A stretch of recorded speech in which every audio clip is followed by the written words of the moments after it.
Hey folks, how's it going? Hi 71, Blues Girl, Texas. Um, let's see. Who am I missing? Maisie?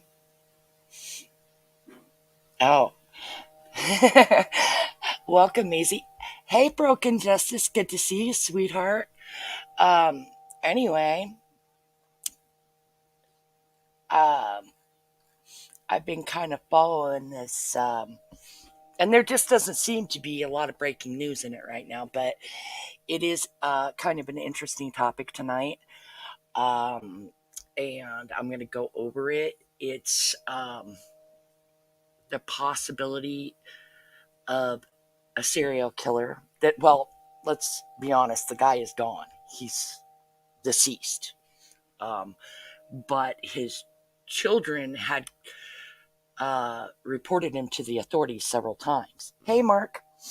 And nobody took these kids, or they're in their 50s now, basically, but nobody took the two children that came forward serious all these years, and they kept going to different, went to county, went to sheriffs, everything, and they kept reporting this um, all these years. I believe the main witness in the case uh, was 6 or 7. She said second grade when she came forward the first time and tried to say that, hey, my dad's killing people, and we're covering, we're hiding bodies on property. Nobody believed her. Hey, Captain Kangaroo. How's it going, sweetheart?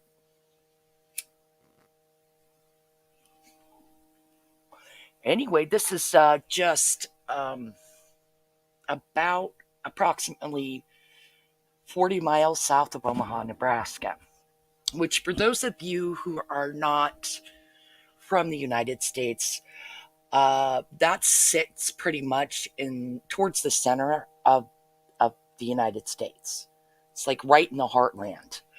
Um, it's where we're known for our we're known.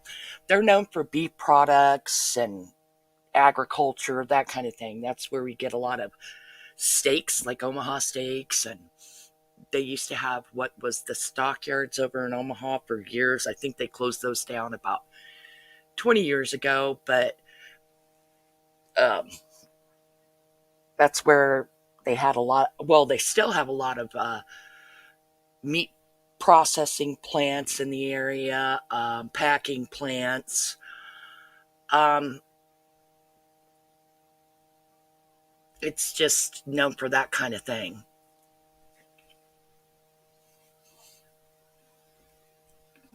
It is so freaky. I'm telling you, Blues, because I mean it's well known. I'm from the area.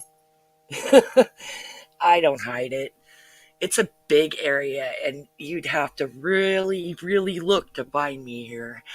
Um, but that this the daughter has come forward. In fact, I'm going to read some articles. I'm going to actually show you some news clippings so that you can see what's going on. This broke out, I want to say the first time I saw anything about it was probably October 22nd, but because other agencies hadn't jumped on at the time, I didn't want to quite cover it yet. I wanted a little more news to come in because at that point, as of the 22nd of October, they had um, two cadaver dogs, or cadaver.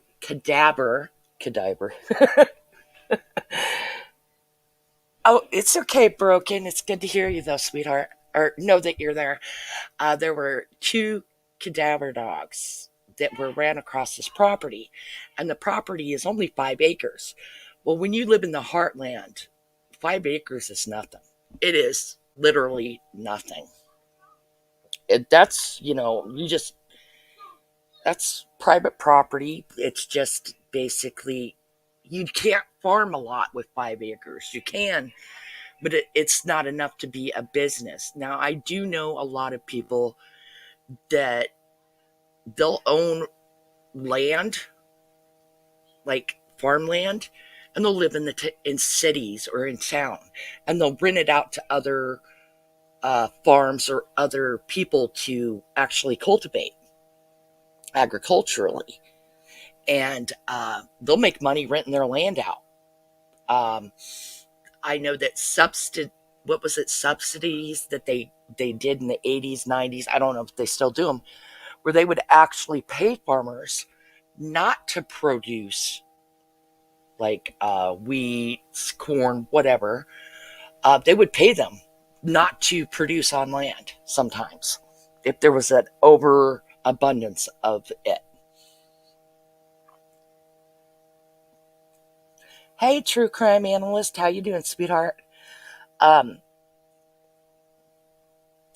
so for someone to own a property that's 5 acres here in Iowa, that's that's someone's backyard, really. That's if anybody's from the Midwest, they understand that it's like 5 acres. Yeah, that's not enough to make a massive living off of.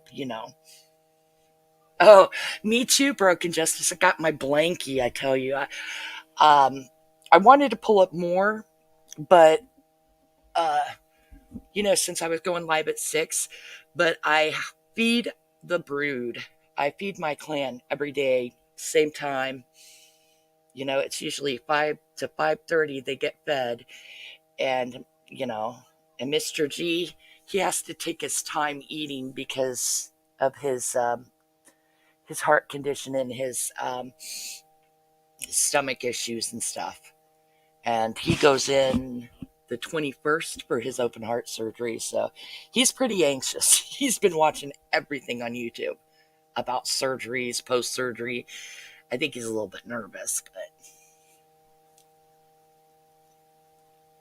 Hey, Blissful, good to see you, sweetheart. Anyway, this is going to be fun. I'm telling you. Anyway, let us go ahead and check out some news sources so we can see what's actually going on.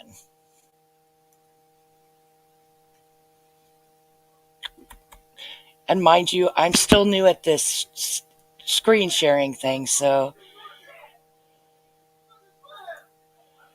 Stop. Before you do any holiday shopping this year, you really have to see this. I'm going to show you one simple trick. Authorities from the state of Iowa and Fremont County are investigating the claims of a woman who says her father was a serial killer.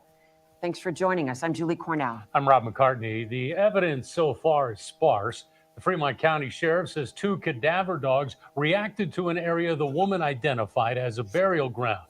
It's a property in the wooded. Hold on. I'm going to speed this up.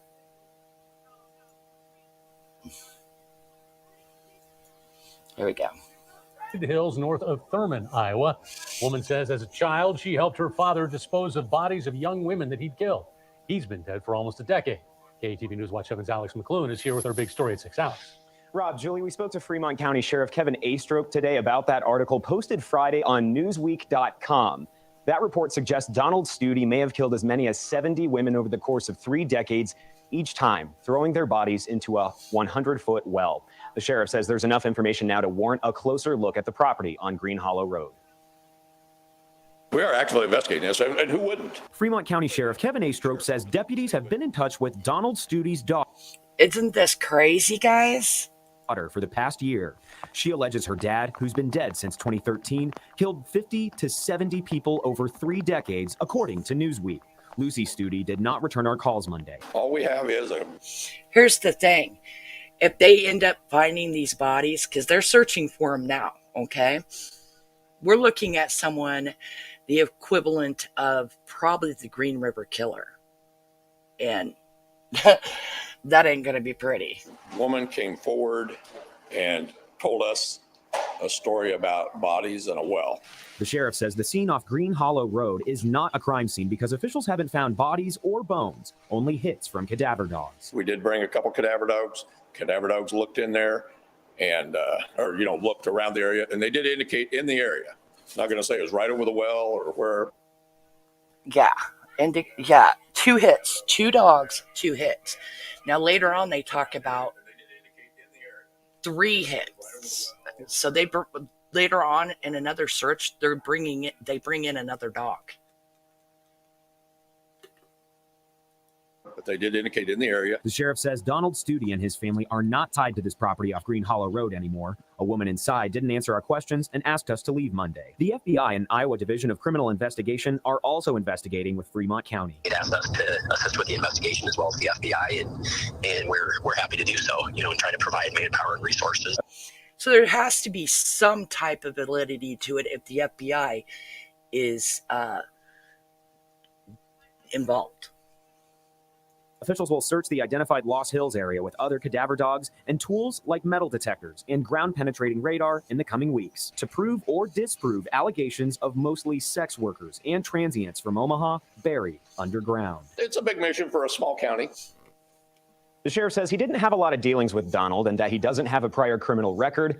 The Omaha Police Department says it doesn't have any specific missing reports or people from Omaha connected to Thurman. A spokesperson says OPD detectives are ready to help if Iowa officials find anything. And if they dig into Lost Hills, the sheriff says it could cost as much as $300,000. But again, they want to explore other avenues first. Julie, back to you.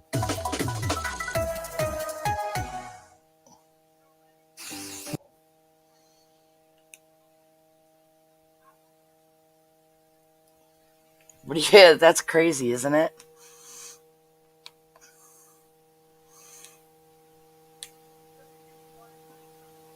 Yeah, there we go. A 4th dog hit. Isn't that just... And you have to understand that we don't normally bury people out in like woods and fields here. It's not exactly what we do.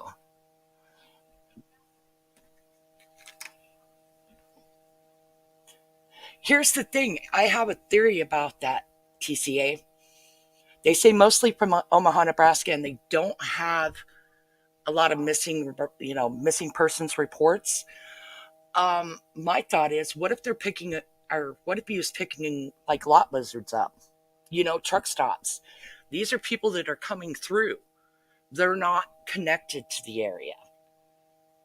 But obviously that falls in line with the transients. But I believe in some of the articles I read that he would come up here. Yeah, that's just for the well. I heard that it would cost anywhere between $250,000 to $350,000 just to dig up the well because it's that deep. It's didn't they say like 100-foot well, and that they were throwing lye down in this well for years. Yeah, over 300 people missing now. I mean, in Iowa now. But my thought was, if he comes up through I-29, he's going to go through like Council Bluffs. And there's 1, 2, 3. There's 3 truck stops right there. And a dog track, because I guess the guy liked gambling, right? Remember when the dog track was in Council Bluffs? Of course, it closed down about 20, 30 years ago, but that would have been still around the time that this guy was active. Also, it's just a straight shoot across from downtown Omaha, from Council Bluffs through the interstate right over the river. And she said something about her dad going to the racetrack all the time. Now, was he going inside Omaha to the horse races at Exarban when that was open, which I believe closed almost 20 years ago too? And they basically reused the area. They turned it into a shopping center stuff and all sorts of fancy stuff. Housing around there. Yes, the mushrooms. See, and it makes me wonder, as late as we're getting close to where the ground's going to freeze here. So it's going to be hard to excavate anything once that ground freezes. So are they waiting? Are they going to just wait until like March, April, which is mushroom season?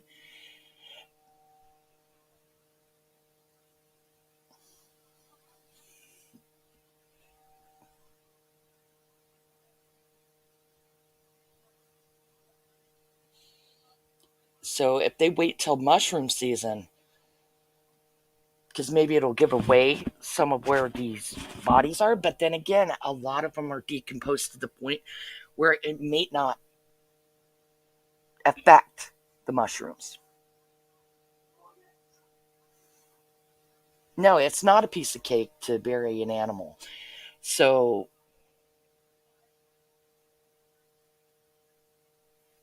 yeah, the ground sonar, true crime, yeah.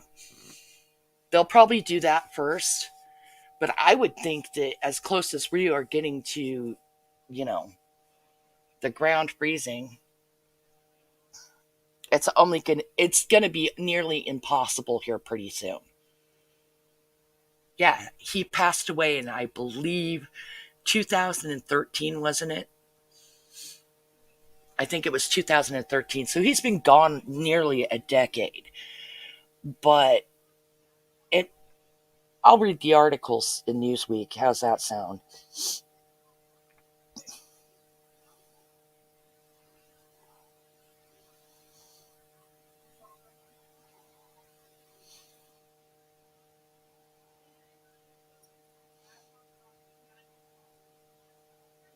Or I could go off the Des Moines Register too.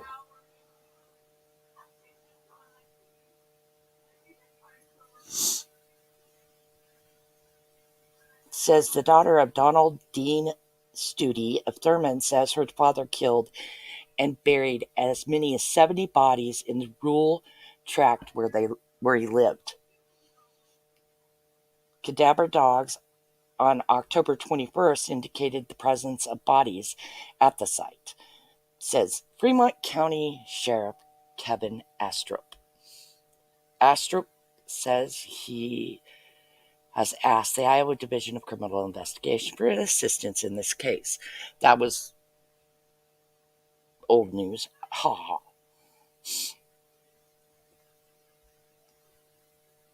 This was before they even had the Omaha field office of FBI pop in.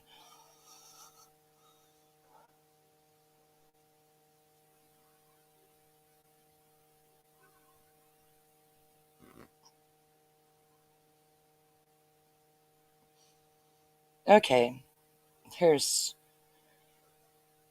an article just written three days ago.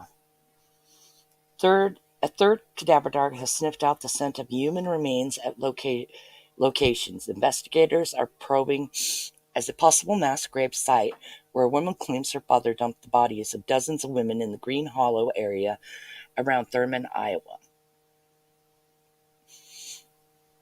The third dog, being a German Shepherd, hid along the Morel mushroom trails. Lucy Studi remembers venturing along with her father and family as a child. And this is a quote from her. I'm not surprised they hit there because my dad said the bodies were the reason the mushrooms grew so big. And she's 53 years old. We put light on spots on the mushroom trail. Meanwhile, Fremont County Sheriff's investigators met with state and federal authorities this week to map out the next steps in the search for bodies on vast farmland and the hollows where Studi claims her father, Donald Dean Studi, buried mostly women and at least 2 men over the decades, occasionally using his children to spread lye and dirt to cover up the bodies. At least 3 SUVs from the agencies visited the site after meeting the sheriff's office Monday. A source said boring of the well where the bodies might be dumped could begin next month. So we're talking December. Studi died in 2013 at the age of 75.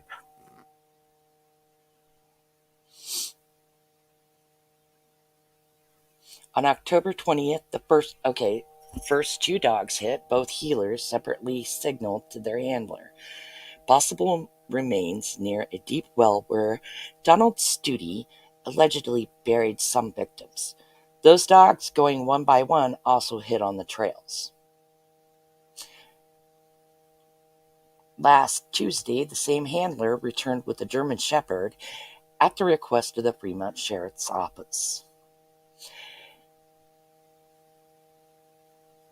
Sheriff Kevin Astrup refused comment when asked about the dogs, directing all questions to the Iowa Division of Criminal Investigation, the agency in charge of media inquiries. DCI spokesman Mitch Mortvedt also refused comment beyond a brief statement that the investigation into Lucy Studi's claims. But sources have said that after an hours-long meeting in Iowa on Monday with the three agencies, that would be this past Monday,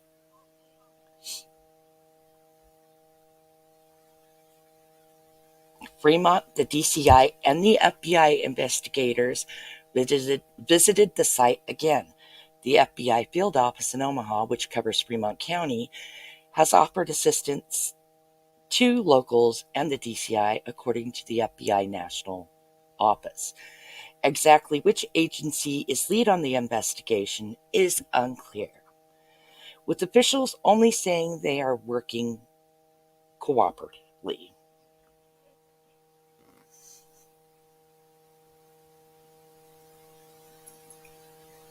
Which I'll think. Let me get to the comments. The well is 90 feet. Yeah, okay.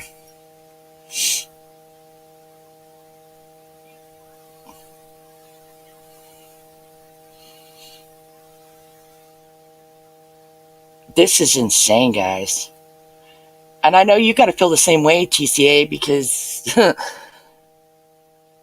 you're on the southern part of Iowa just like I am, but you're a little further to the east of me.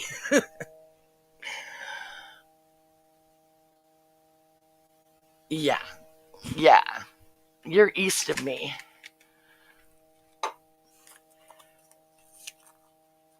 Isn't it freaking you out, though, TCA? I mean, you know what really freaks me out about this whole thing is that I'm going to remove this real quick. We can look at another clip in a bit. Is that during this, like, my husband's aunt is lived in Thurman for, I want to say, a good 20 years. And she would have been there during all this. But it's obviously a little bit north of the actual town on some unattractive land, but still, just driving through. Like, when you get off the interstate and you get on that highway, like, it's, especially during the summer, right? Summer months, when you have the corn is high before harvesting, and I would not go through that town after dark. But if you're going through that area and it's broad daylight, you've got corn all the way up, 6-8 foot, and then you're driving. It was corn on both sides of the highway, and you get out of nowhere. It seems the highway, there's a stop sign, and you take a quick right, go a block, and then you take a left, and it continues through this town. Well, when you go to that stop sign, there's like white little houses 2 blocks long or whatever, And there'd always be this dog in the front yard that would just sit there and look at you. And I thought it was a statue. The town is so creepy. And then I have been through that town many a times during broad daylight, and I have only seen one person. And every time I go through there, and it would be like the same yard as that dog, and it'd be a guy in like overalls, you know what I mean? With his hands in his overalls just looking at you.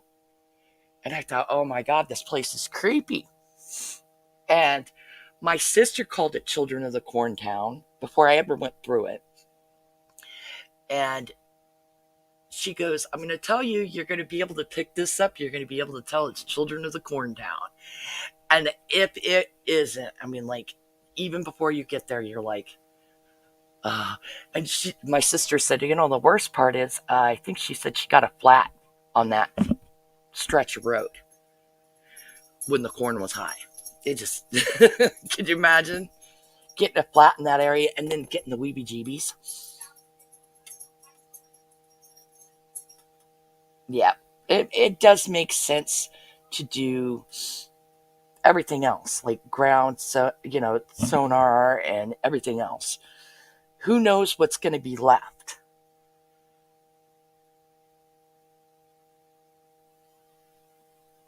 Who knows what's going to be left for them to find? Hopefully, they can find like some skeletal remains, and you know, I know that they talked about bringing anthropologists in and stuff after.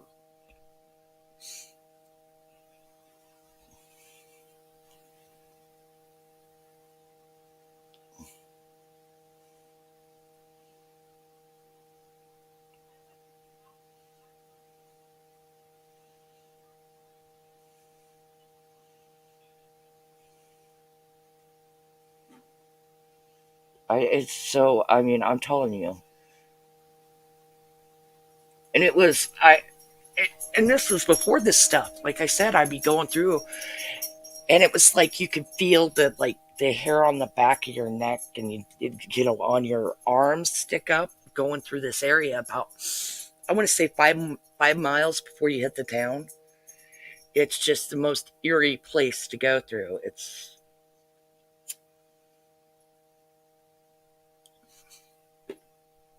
And I even joked this last summer. I was joking with Mama Knows Best, because I said, hey, you know, I do live in Iowa. I was like, I live a block from a cornfield, okay? And I walked to the end of the street, and I turned my camera on the rows of corn, and I was like, he wants you to, Malachi. And they thought that it was some voice out of the corn, and I'm like, no, I just like messing with people.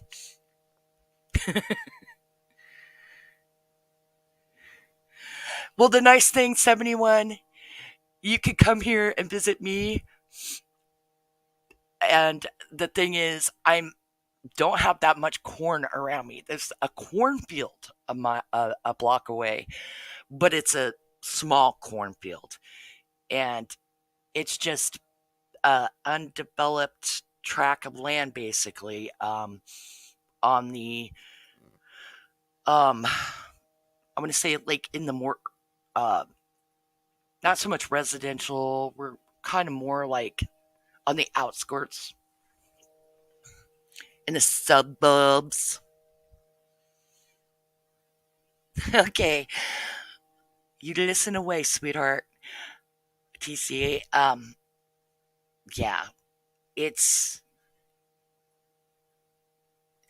gonna be crazy. I mean, I thought it would be interesting to share with you guys. This is what's going on pretty much locally.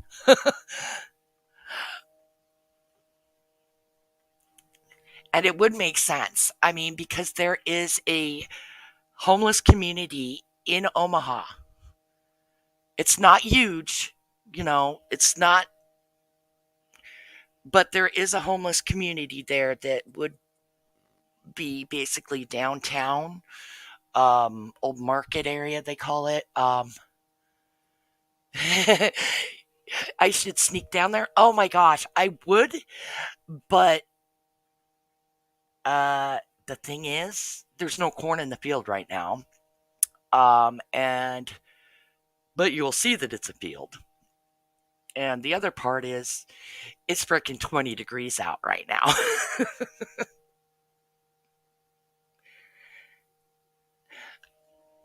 Yeah, right. 71 could do a live with me.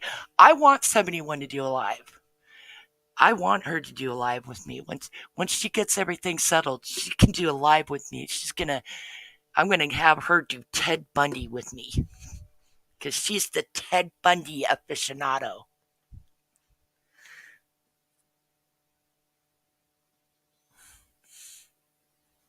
Go do some digging. Bones wants me to go do some digging.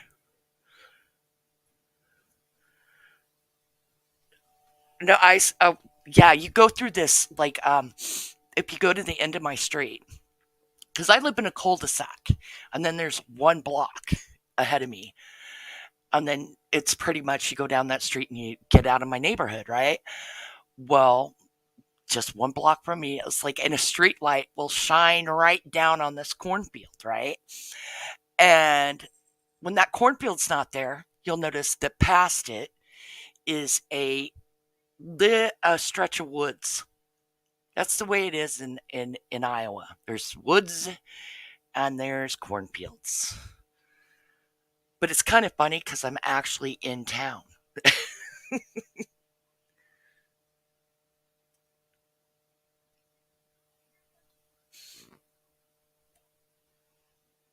Hey, Mama, how you doing, sweetheart? I missed you too. I've been preparing for Mr. G's surgery this week, so we've been running busy and ragged. But I don't know. Somebody reminded me, I think it was just me, said, "Hey, weren't you going to cover this?" Basically. And I'm like, duh, thank you for reminding me, girlfriend. Yes, so much as, you know what? I will go and look up another one real quick. Let's look at another news report possibly that'd give us some inkling on what to be going, what to be going down. That's on NBC. Oh. An extraordinary home calls for remarkable furnishings. At Paragold, we bring together the very best brands for your home, making it easy to find that must-have piece. Plus, free white glove delivery. Explore Paragold and unlock extraordinary. It's a big mission for a small county. Fremont County Sheriff Kevin Astrop is talking about an investigation in western Iowa that is making national headlines. Astrop says a woman claims her late father killed at least 50 women over a span of 3 decades and used his children to help bury them in a well in a remote field. The alleged victims are believed to be prostitutes or transients picked up in Omaha and lured to the farmland. Wow. I could find your dream farmland and this be on it, right? Oh my gosh. It's pretty. See how pretty it is? This is Iowa. We do have a pretty state and we are proud of it. It is very green, I will say that. Iowa is very green. And the air, you can't beat it, and the deer and wildlife is awesome. The only problem with deer, I'm going to say this, and anybody who's from Iowa or Nebraska or whatever will know, the problem with deer is we have so much white-tailed deer that you have to watch driving at night or you're going to hit them. They're that bad. They're but the nice thing is, if you hit a deer and kill it, you call the authorities, and basically they tag it, and you get to keep the meat if you want. It might have totaled your car, but you get to keep the meat. You get some venison on your plate. We'll try everything we can to prove or disprove this. But as of this time, we have nothing. But last Friday, 2 cadaver dogs did find something, the scent of what is believed to be human remains buried at the exact spot, an old well that was 3 feet wide and 90 feet deep. The Fremont County Sheriff tells me it took them hours to even find the well, which is in a remote field just over these hills. The sheriff says the well was completely filled in. Astrop says it would cost up to $300,000 to dig the well, so investigators will try other investigative methods first. We will get some different dogs to try it. That'll be one thing. And they obviously did after this get different dogs. If we do find a site, we could use metal detectors to see. Ground penetrating radar, that's a tool we have to use. Astrop says since the alleged suspect is dead, time is not a factor. There's no urgency that, hey, there's going to be a murder tomorrow.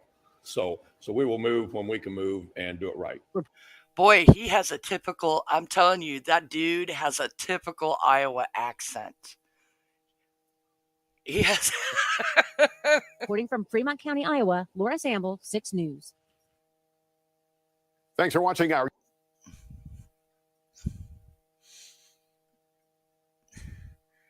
That is insane. Maybe that's from 2 weeks ago. 2 weeks ago. 2 weeks ago. Hey, all this is 2 weeks old. Welcome to the old news. But that creepy trailer, oh, yeah.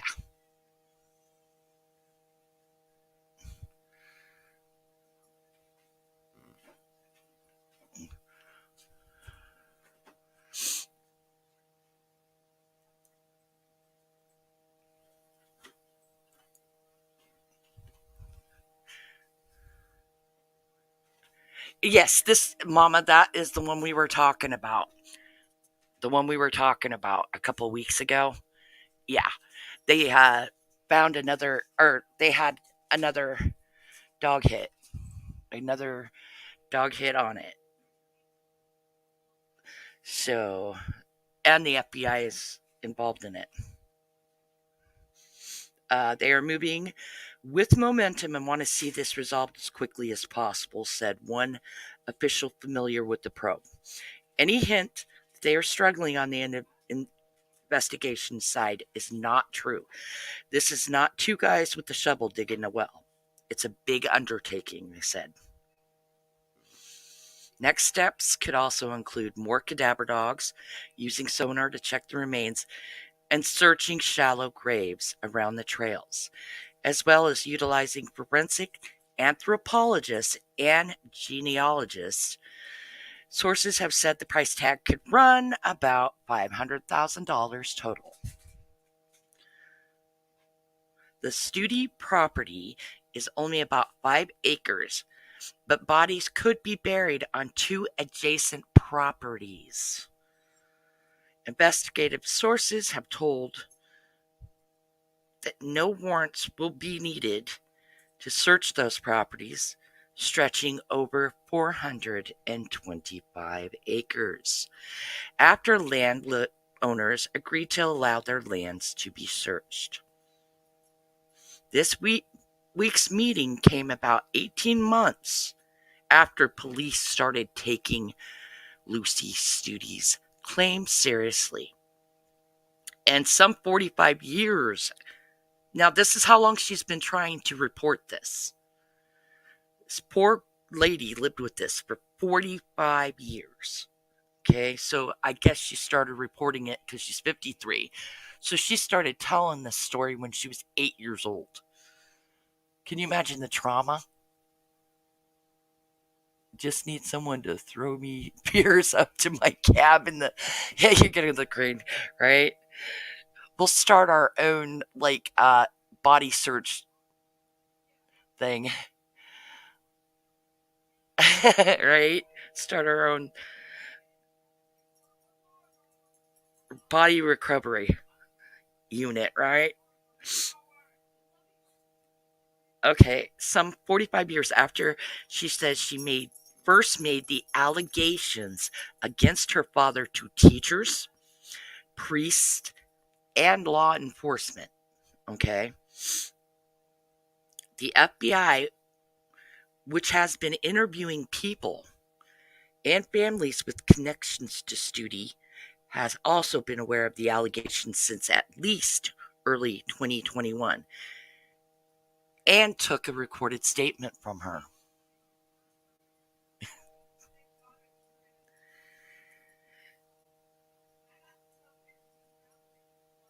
Fremont County had taken a report on Lucy Studi's claims in 2007, guys. So she's been trying, and nobody's listening. Had been listening forever. After she called in her allegations to a deputy. Now, 2007, and her dad didn't die until 2013.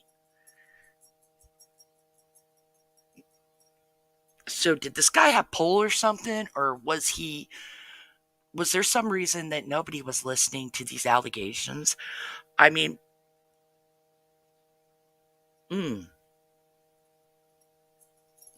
But it wasn't until last year when she visited Iowa, so she moved out of state, and was able to walk a deputy directly to a well where she claims bodies were buried,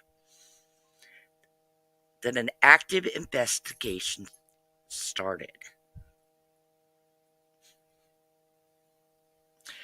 Lucy Studi has said that over the decades, the family lived in and out of Thurman. So I guess that they kept moving off property and back.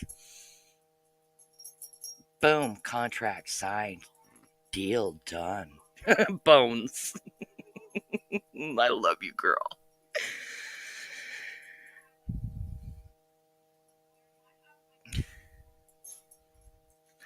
Studi has said that over the decades, the family lived in and out of Thurman. Her father would frequent bars and an old racetrack in nearby Omaha. The only old racetrack that they had in Omaha at the time was Exarban, which was a horse racing track. There was across the river in Iowa, north of Thurman, in Council Bluffs, there was a dog track for years too, an old racing track there. And just right there, not even, I want to say 2 blocks from that racetrack, were 2 truck stops. Now, come on, who hangs out in truck stops? So that's just my idea, is that it would be convenient to just jump on I-29 North, drive up to the racetrack, 2 blocks away, boom, hookers, transients, that nobody would even know missing from the area because they wouldn't be from the area.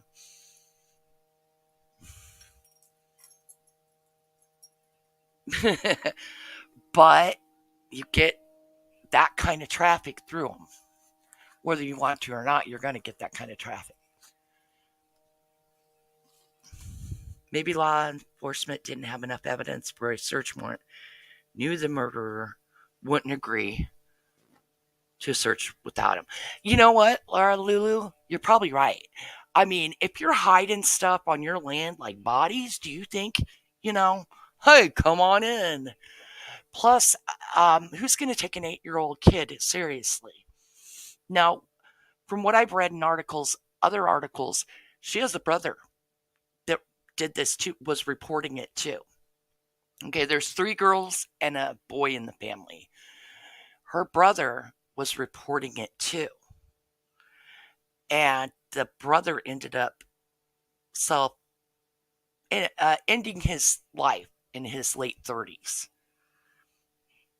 I mean, can you imagine? I mean, because nobody was listening to him, and he kept reporting it, and nobody would listen to him.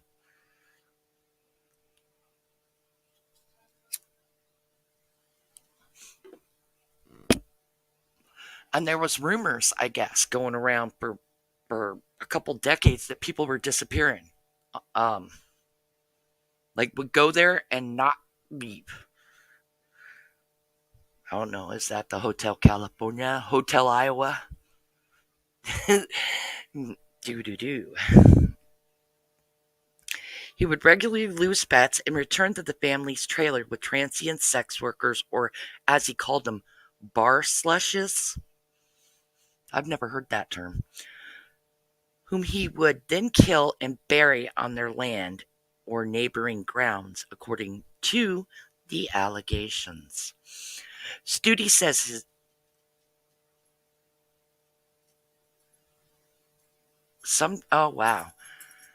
sometimes he would use a wheelbarrow or toboggan to transport bodies. He would have his children, 3 girls and a son, on occasion pour dirt and lye into a well. She claims as well as along the mushroom trails. What are they going to name this guy? The Mushroom Killer? Lucy Studi also said she remembers her father, who had at least 2 wives, die by, how do I put that? Die by self-infliction or under suspicious circumstances, taking at least 2 men to the one well, which is believed to be 90 to 100 feet deep.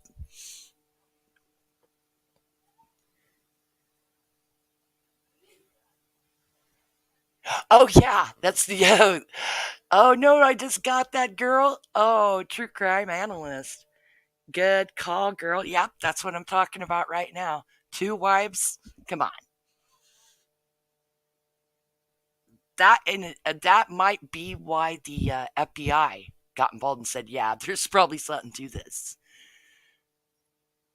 It makes you wonder if, I hate to say this, it wouldn't be out of the realm of possibility to have a profiler.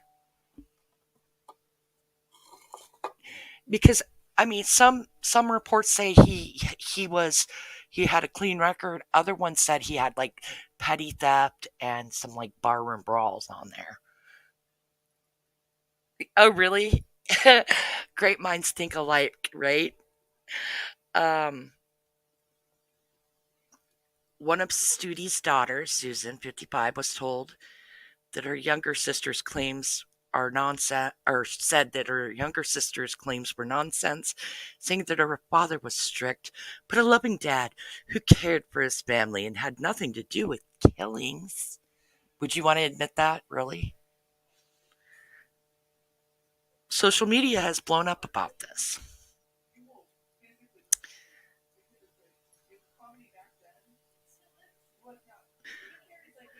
People living near the Green Hollow area in and around Thurman have long heard stories about people entering the remote hollows but never coming out. The investigation is aimed at determining whether the rumors over decades were true or were Lucy Studi's imaginings. Lucy Studi has told police that the count may top 50 to 70 bodies, with her father killing several a year. Police reports show she first reported about 5 to 15 bodies in the well, but that's in the well. Despite the inconsistency, investigators say they believe her story. Well, if she's suffered a lot of trauma, it might be hard to gauge how many. And then if she wasn't there for some of them, how would she, what is the time frame, Blissful? The time frame is, we're talking, this was happening for 30 years. He died in 2013. So definitively, probably 80s, 90s, early 2000s, or possibly 70s, 80s, 90s, depending on him. Because he was 75 when he passed away. in 2013.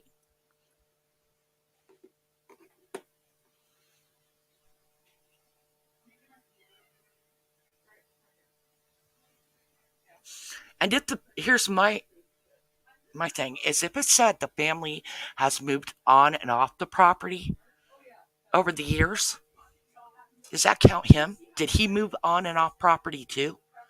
Could there be more places, more where he has bodies? Yeah, Lucy did say for decades. And then one source stated, she said over 3 decades that she knew of, that she was 100% on. Oh, I bet those kids were well behaved, because that's another report that talks about how they witnessed some of this. I'd like to put. I'll find that article, and because she was a kid when she said, like, a 15-year-old, him and another guy pulling a 15-year-old out of a trunk on property, like they had the girl in a trunk of a car or boot of a car. Since we have British folk here, say a car boot. Oh boy. Imagine how haunting this is for this girl. The haunting of the alleged killings got to her, and she recalls as a young girl walking into her father's room one night while he was sleeping. She had a gun. She said, "I should have shot him while he was sleeping," recalling the trauma and worry about any victims. "I didn't have it in me to pull the trigger. He looked so peaceful sleeping. I regret not shooting him. He would have never destroyed so many lives."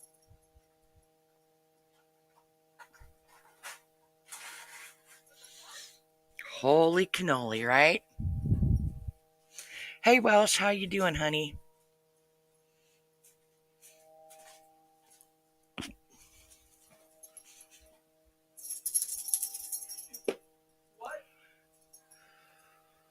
I will pull that up again for some people to oh.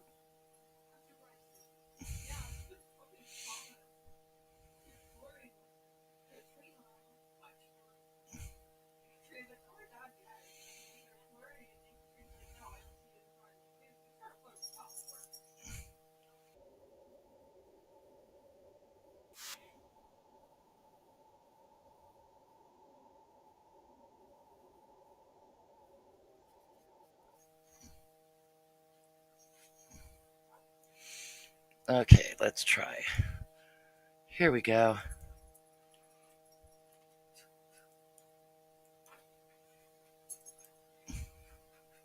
Sheriff's deputies are working with the FBI and Iowa DCI to investigate a claim from a Southwest Iowa woman that her late father was one of America's most prolific serial killers. Some of her story is staying very consistent.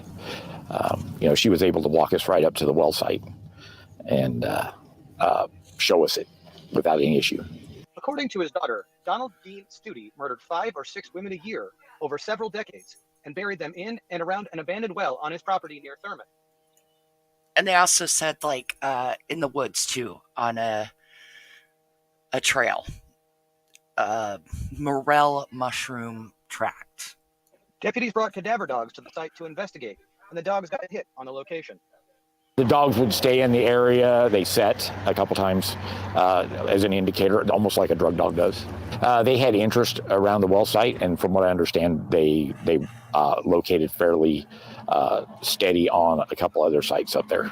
Authorities are now planning what they say will be a very complicated excavation of the site. Because this is going to be a lot of technical stuff involved, and arranging the right people. Will have to have archaeologists and stuff come up as they do the dig.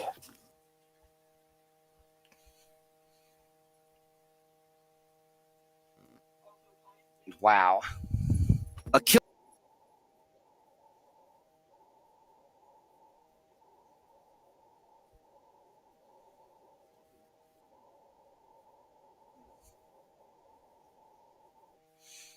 Whoa.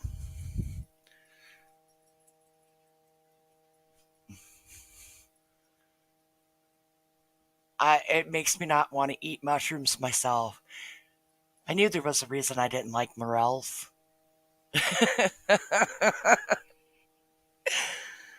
And that's usually a big thing in our family. Like, oh, let's go mushroom hunting. I know you like to go mushroom hunting yourself there, darling. You go mushroom hunting with your uncle and your dad sometimes. Jeez. Now I'm hungry. Mark says, of course you would be, Mark. Of course you would be. I will. You know what? I'm gonna give me a second here.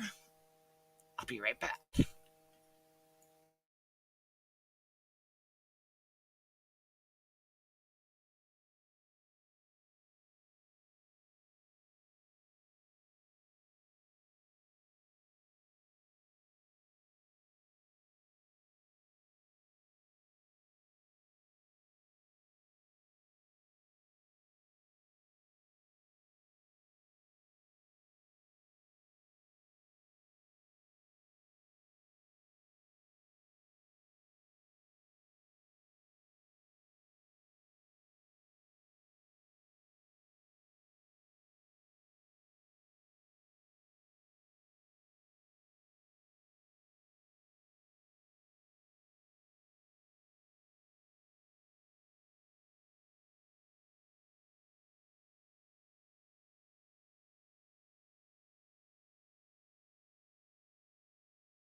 Okie dokie. Oh no! Oh boy, the tea kettle's going off. Oh no. Hope you didn't burn the pizza too.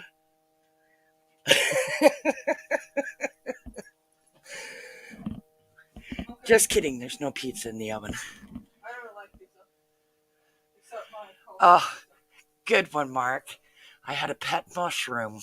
Fun guy. Yeah, get going. Or here's the exact same punchline. Some mushroom, what's the type of mushroom at a party? Just the kind of fun guy you want to be around.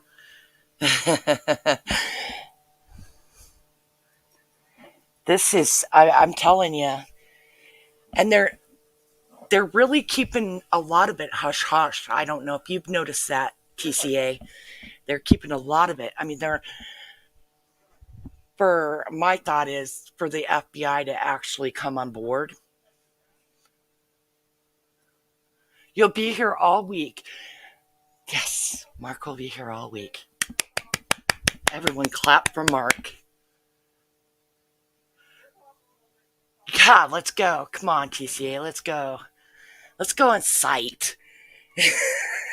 I'll grab my 4K camera. Let's go. I am not going to that creepy town.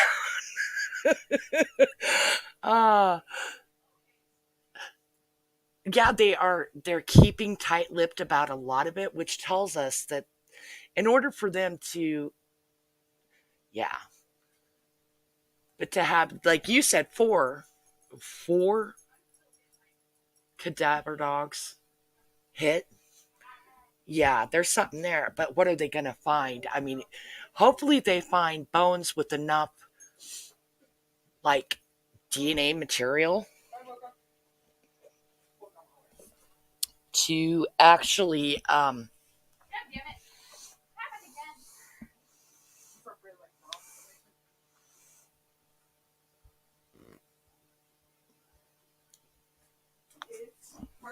you can make fudge with butternuts?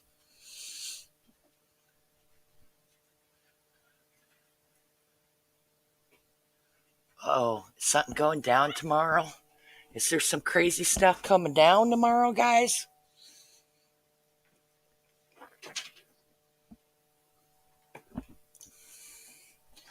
I tell you what, I am going to go ahead.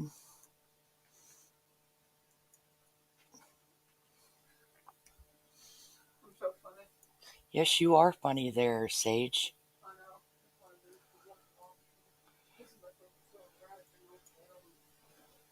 I am going to drop the link for anybody who would like to come up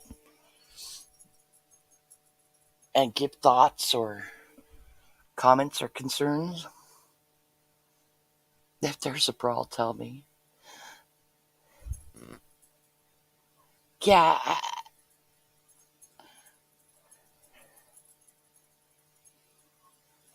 Are they digging for Michael Vaughn? Wow. Like I said, I haven't been much in the loop the last, I want to say 10 days, probably.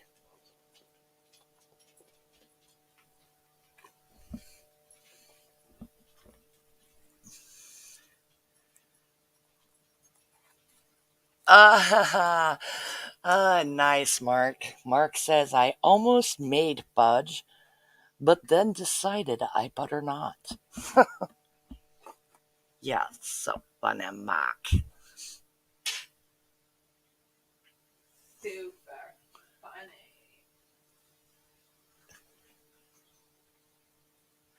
Oh my gosh, in the neighbor's backyard. Wowzers. Ow.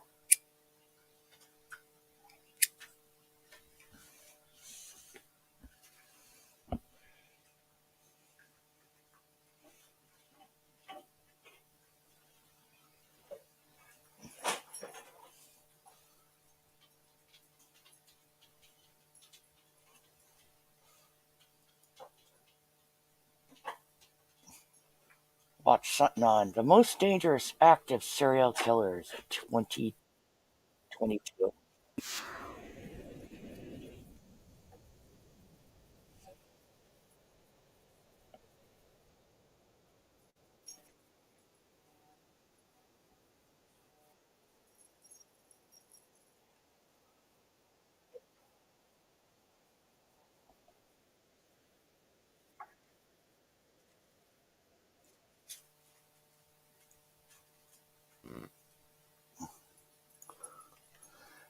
Let's try and look that up.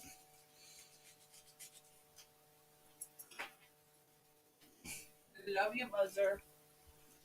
Love you, daughter.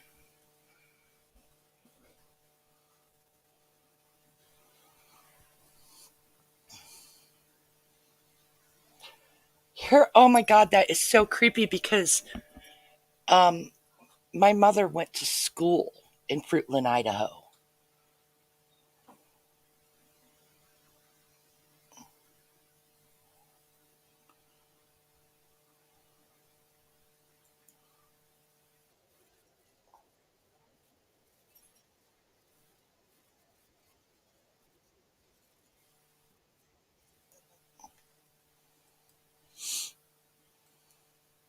Here we go. We'll do a little thing. Every day we have unfinished business, and I'll tell you that every day is an anniversary of the disappearance for Michael Vaughn for us. Michael Vaughn has been missing for nearly a year now. This morning, Fruitland Police Department provided an update on the investigation into the disappearance of Michael Vaughn, also known as Monkey. Now, next week marks 1 year since the Fruitland boy went missing. He turned 6 last month. And with the help from the Idaho State Police and the FBI, Fruitland Police believe they have been able to more accurately determine the time that Michael disappeared. That is so sad, that baby. This process is exhaustive, and it takes a lot of time, and we believe someone out there will ultimately provide us with some information that'll help us solve this case. It's important to note that as we continue to refine our timeline, we now believe that Michael disappeared in a smaller window of time, and that's probably between the time of 6:40 p.m. and 7 o'clock p.m. on the 27th. Holy New cow. partnership with the Homeward So they got it narrowed down to 20 minutes? Bound program offers additional awareness of Michael's disappearance. The program displays missing persons information on semi-truck trailers traveling across the country, and the reward for Michael's safe return is now more than $52,000. Anyone with information is asked to contact the Fruitland Police Department at 208-642-6006, extension 0. And coming up on Sunday night on our news at 10. Wow.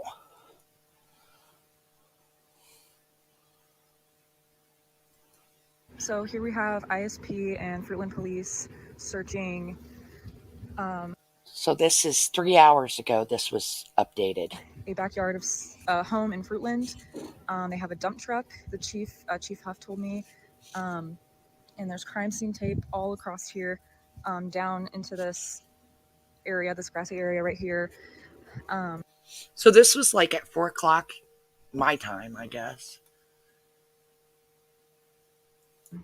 The fire department just left, I think, and you can see they have the whole fence taken out right here. There's a dump truck back there. Whoa. Holy cow.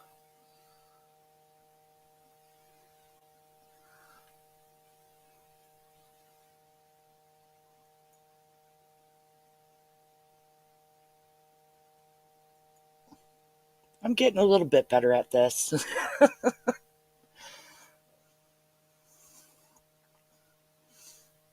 Pigs are cute, too. Then they become bacon. Yes. Delicious bacon. Delicious bacon. I believe Iowa's #1 in the country for pork. Not just corn. I think Nebraska is the leader in corn. Iowa, y'all think of cornfields. We do have cornfields, but we feed a lot of our corn to our hogs. There's a lot of hogs.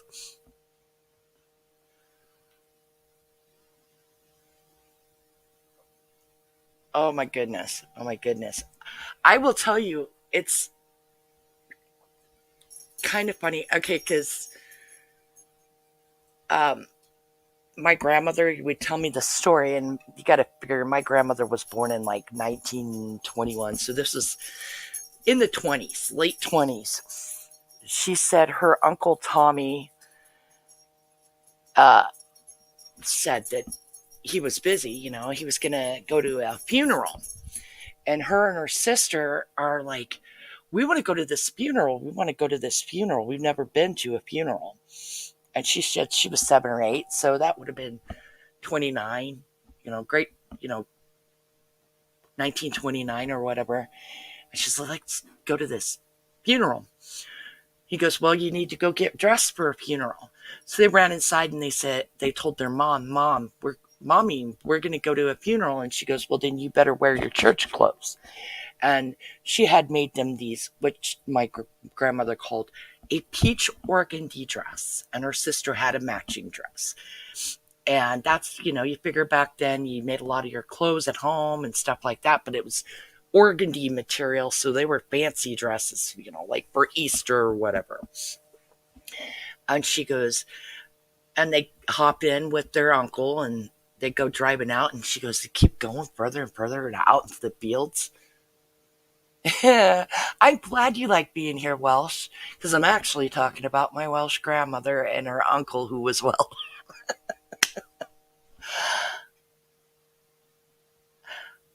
You're always welcome here, Welsh, and we will make sure we're cool here. We don't talk bad on anybody, and we don't attract that, right? It's a nice atmosphere here. But they get out in these fields, and then she said it was just like bumping along in the truck for like half an hour. And one of these, you figure those old trucks in the 20s, they would have been, And she goes, finally, they're like, are we there? Are we there? And she goes, it was her sister, and her brother, her little brother, her sister was a year younger than her, and her brother was like 5. So they were like 5, 8, and 7. They get out of this, and they're like, come on. And he goes, grab a shovel. And she's like, what do you mean? Because they're all dressed up and got their little, like, shiny little Mary Janes on, and pretty little anklet socks, and their fancy Easter dresses, because they're going to a funeral. And he goes, well, we got to dig the hole for the pig.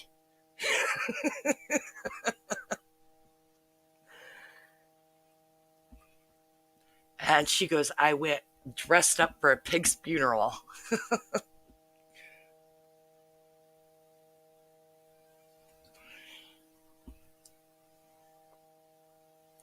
I like, yeah, it's kind of a chill mood.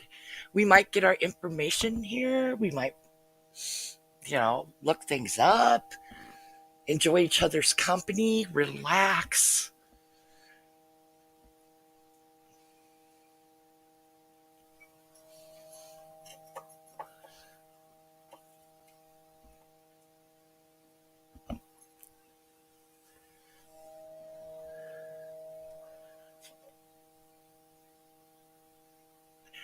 You know what? Here's the thing. My grandmother was born in Wales, right? But she barely had a tenth of it by the time I was born. She was 50 when I was born. Of course, both her parents were Welsh, right? So there were certain words.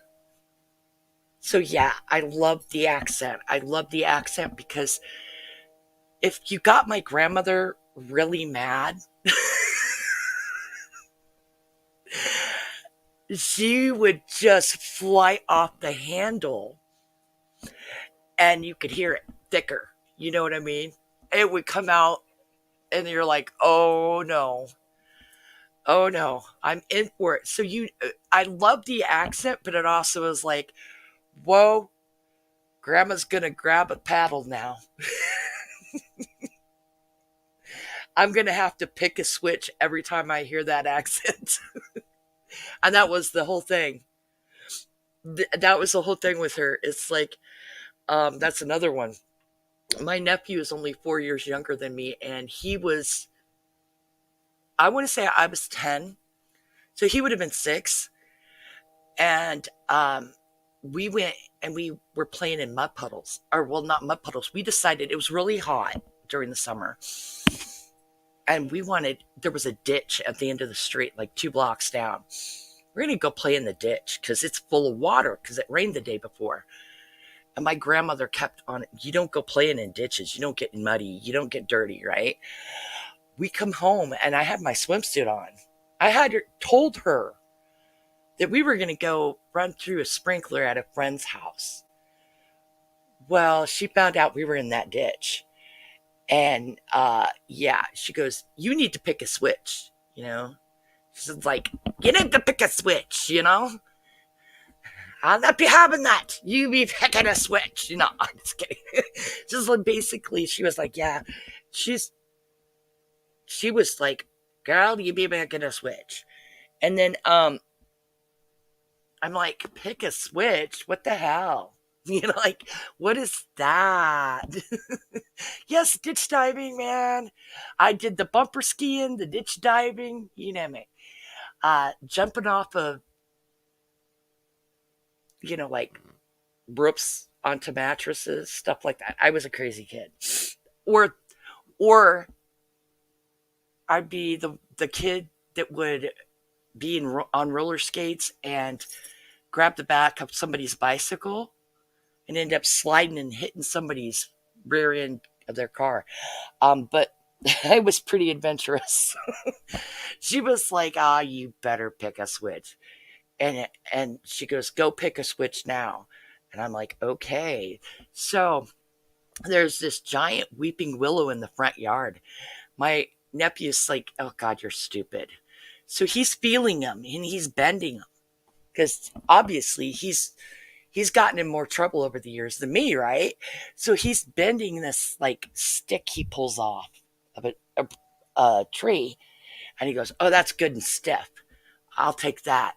And I'm like, oh, you are so dumb. I'm picking the softest one I can find. So I grabbed the softest one I can find. It's all green and stuff, and it's all bendy, and it was like a whip, and I didn't realize it. So I take it in, and I get my butt whipped with it. And he's like, and he the whole time, he took his first, and he was smiling at me the whole time, just smiling at me, like, and going, ow. Oh, that hurts. Ow. And he's smiling, and I'm like, why is he smiling? So it comes my turn, and my grandma whoops my butt with that. And I'm like, ow! So I had like welts across my butt, and it was like a whip. And he's sitting there laughing the whole time, pointing at me. I told you. I told you don't want the soft branches.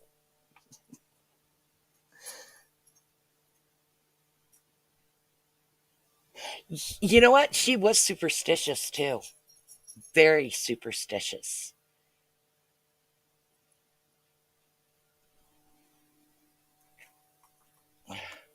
She talked about Faye and stuff like that, and she wasn't allowed to talk about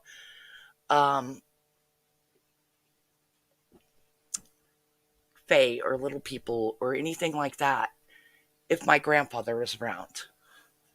And he'd be like, Lucille, I told you not to tell those stories.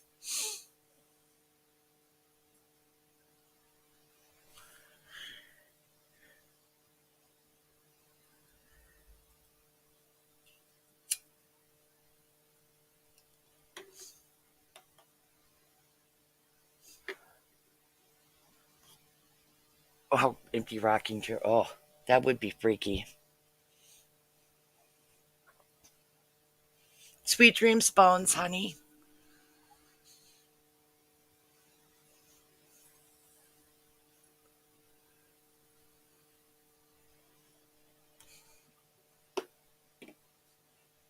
Let us look. Hold on.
Are you afraid of black cats?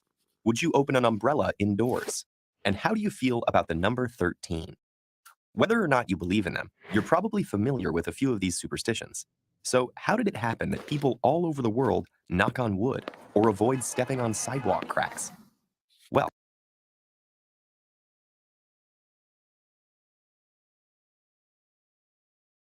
although they have no basis in science, many of these weirdly specific beliefs and practices do have equally weird and specific origins.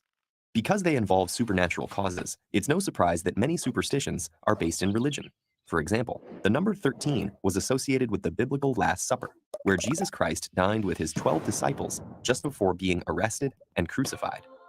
The resulting idea that having 13 people at a table was bad luck eventually expanded into 13 being an unlucky number in general. Now, this fear of the number 13, called triskaidekaphobia, is so common that many buildings around the world skip the 13th floor, with the numbers going straight from 12 to 14.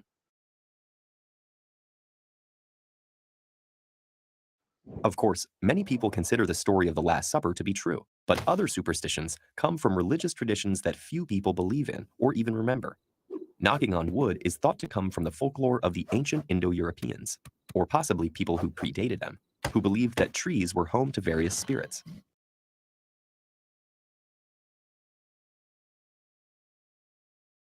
Touching a tree would invoke the protection or blessing of the spirit within. And somehow, this tradition survived long after belief in these spirits had faded away.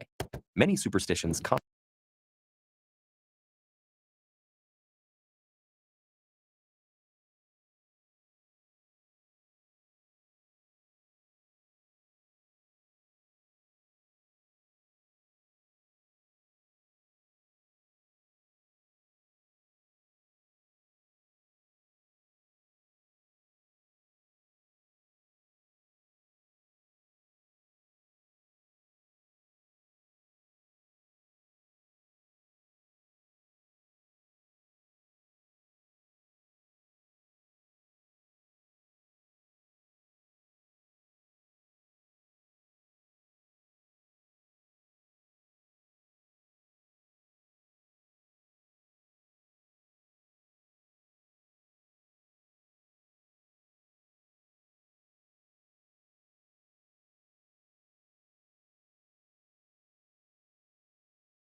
Sorry, guys, I was muted. No, you're right about the ginger thing. The ginger hair, broken justice. My grandmother told me that one too. And she was so excited because her mother was a redhead. My grandmother's mother was a redhead, in Welsh. And she had almost black hair, my grandmother did. It was like that real dark black hair, brown eyes, and her mother was different. You're right. These rookie mistakes, Blues, just when I think I got it down, right, doll? She was excited. There's 8 of us from my mother, and then the other 2 grandkids from my uncle were, not redheads, obviously, but my grandma ended up getting 4 redheaded grandchildren, one being my brother and my 2 sisters, and then me being the last. But the older 3 siblings, they ended up having like white hair until they were, my brother was 5 before it turned red, and then my sisters were 8 or 9, and then theirs turned red. Mine, I was born with copper hair. My hair was copper. And my mother used to love doing my hair and taking pictures of me with little like flip hairdos, and yeah.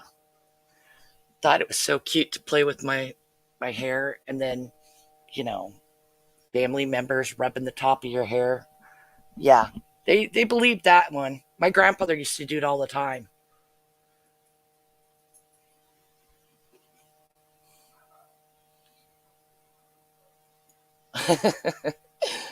I'm lucky I don't have a big old bald spot at the top.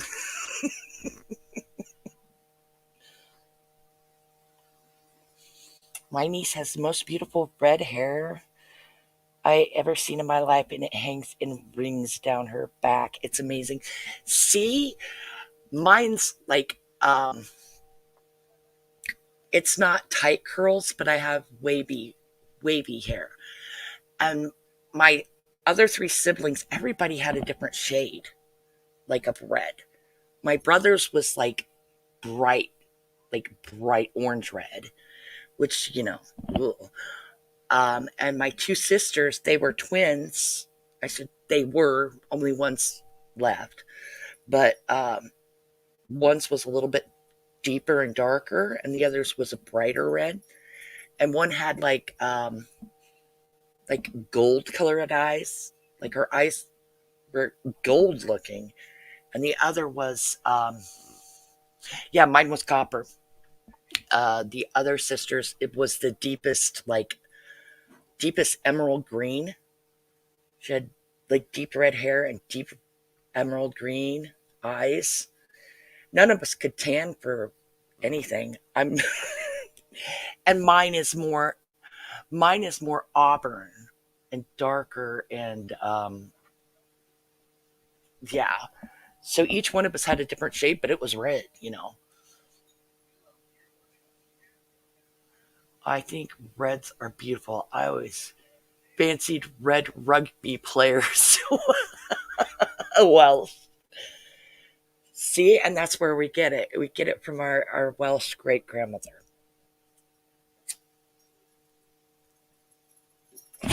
And then I had 5 children, and none of them came out with red hair, and I was very disappointed.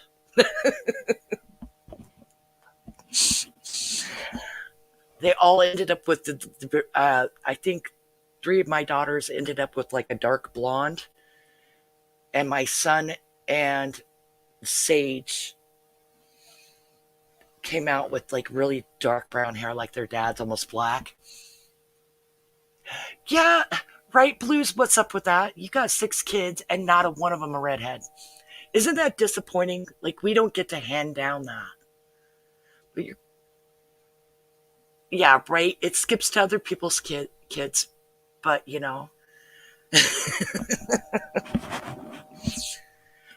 us gingers just want to keep producing gingers. Duh.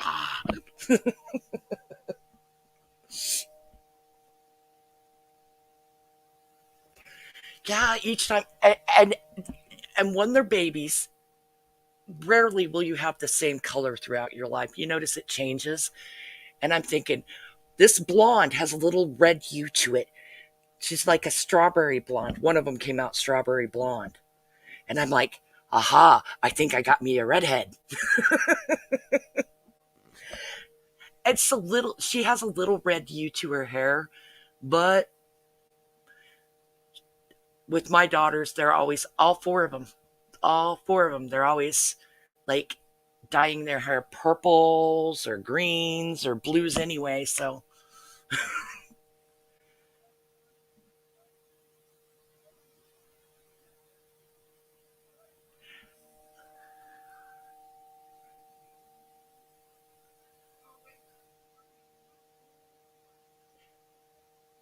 See, you know what is so cool?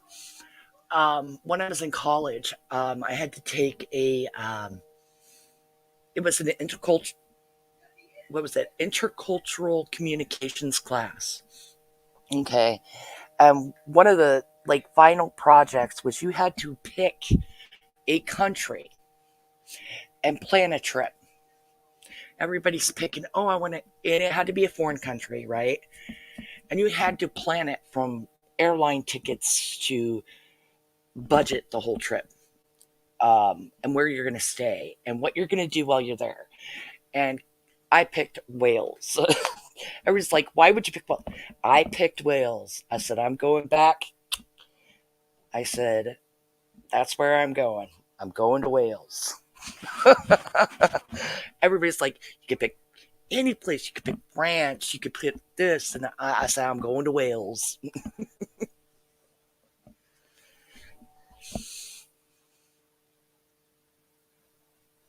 Oh, yours changed from brown to bald.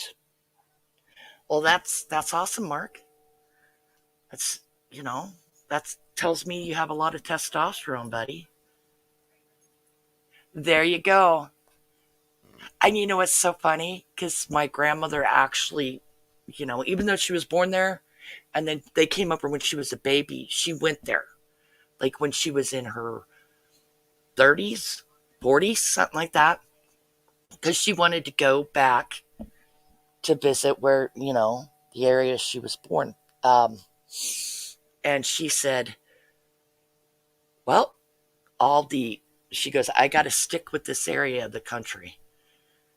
She goes, no wonder my parents chose to live in this area of the country, or they lived in Idaho, for a while too. But it's because the green, it's lush and green.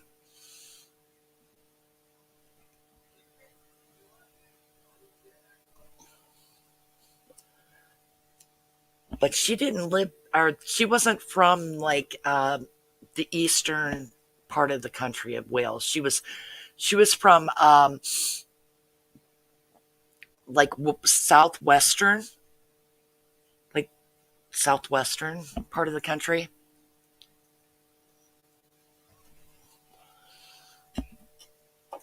So she wasn't like born anywhere near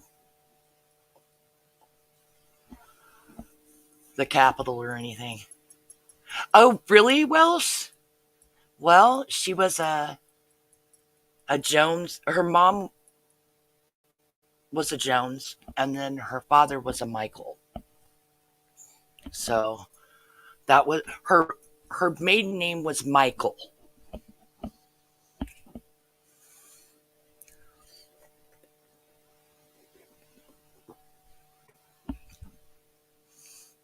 That is cool. That's where she's from, the southwestern part. See, and that's what, like, in fact, my husband was joking around, keeping up with the Jones. Yeah. That was my great grandmother's name, was Pansy Myrtle Jones. Yeah, I mean, and they called her Grandma Red.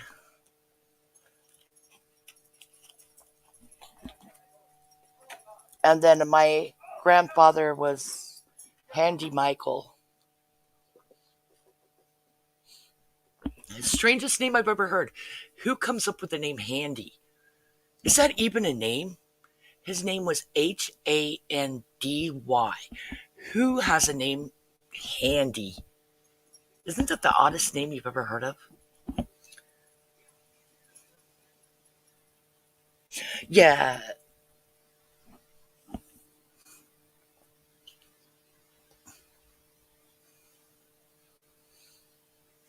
Jones and for a beer. Right? I swear that's got to be like one of the most popular name. I mean, I looked it up once, and it's not even the most popular last name in the world, you know.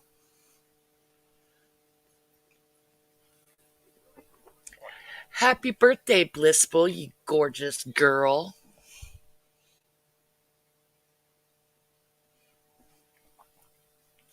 Let's look on superstitions.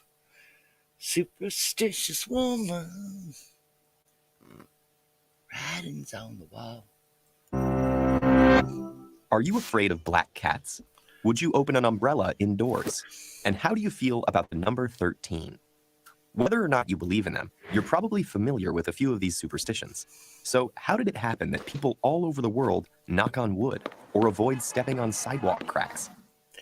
Catherine Zeta-Jones. See, that's how my grandmother. That's like the dark hair, the beautiful complexion. That my grandmother had that, but her mother was a redhead, and yeah. And my great grandfather had that dark hair.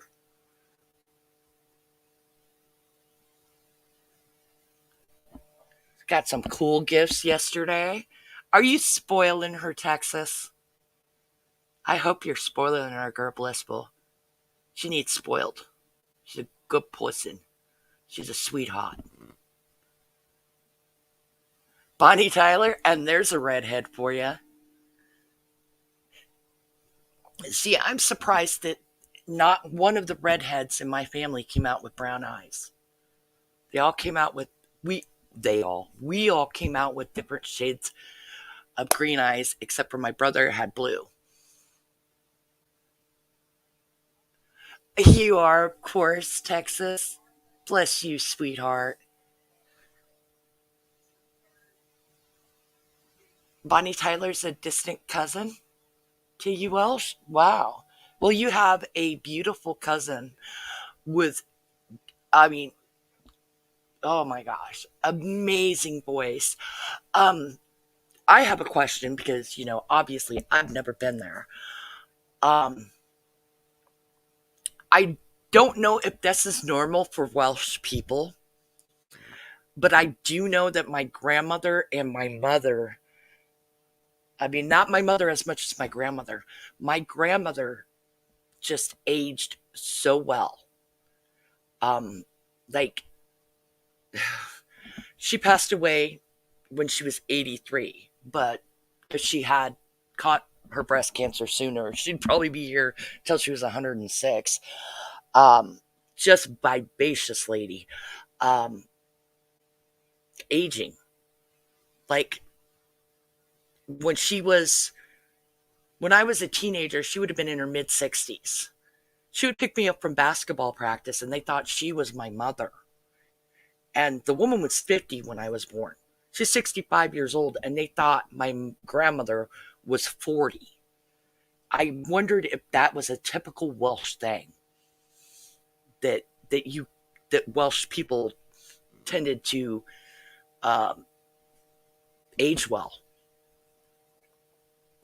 Like, look young for a long period of time. My mother was like that. My grandmother and my grandfather, both from Wales, they were both like that. Oh, I think Welsh people are gorgeous. And they have the beautiful accents too. Yes, Welsh is a hottie, of course. That's the other thing. The bone structure, the beautiful, beautiful bone structure.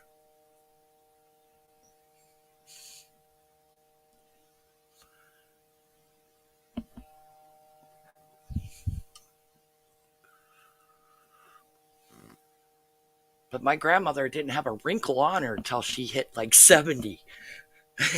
I don't even have crow's feet yet. And I'm 50 and I'm like looking for the crow's feet, looking for the, a little bit slight laugh line, but not real deep. But my mom didn't have wrinkles when she passed away, and she was like almost 60. Like, it's like, what's up with the skin? The dang.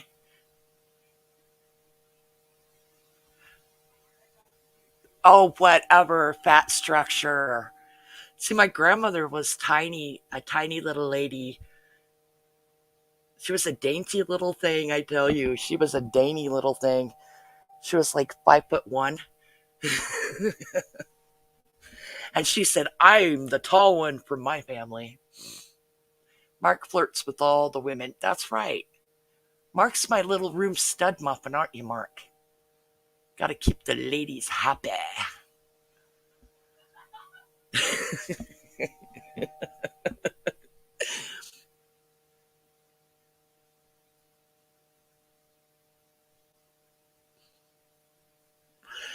See, I mean, we all have big bone structures too, but it's like, I think that it doesn't help with mine because I also have a lot of Scottish and stuff in me too. So I'm built like a damn Viking woman. I'm like, I shrunk, guys. I shrunk. I am now officially 5'10". I've shrunken 1 3/4 inches. I'm disappointed. Because of my back issues, I've shrunk.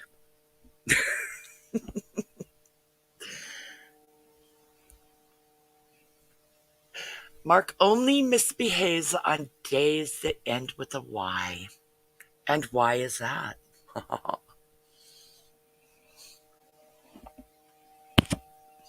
Yeah, but you know what they say though, Welsh? Like, my doctor told me I had childbirthing hips. I had the baby making hips. So did my mama and so did my grandma.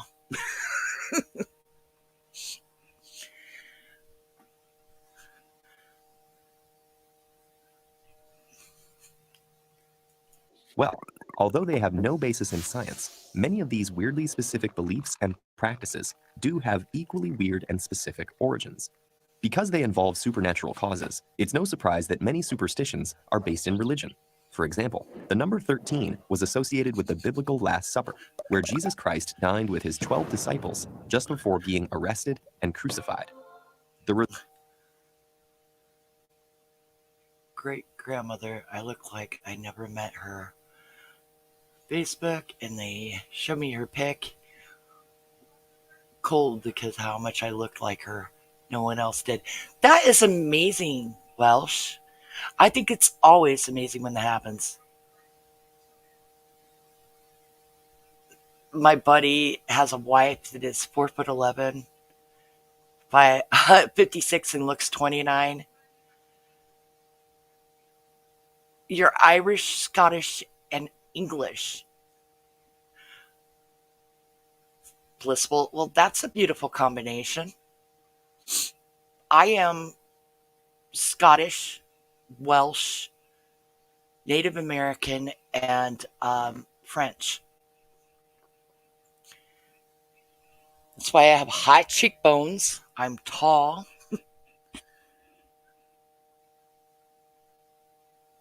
I tell you, I could carry, like, I'm very muscular. I can carry some weight.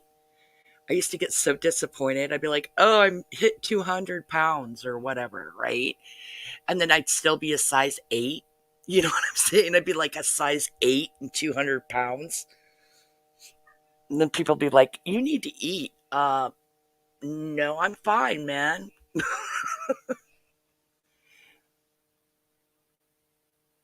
Oh, but still, Blues Girl, I'm telling you, you know we're twinsies.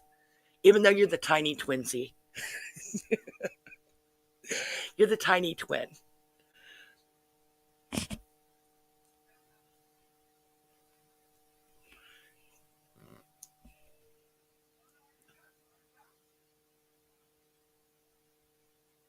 Someone in my family, all my height, DNA, I'm a biter. You know what?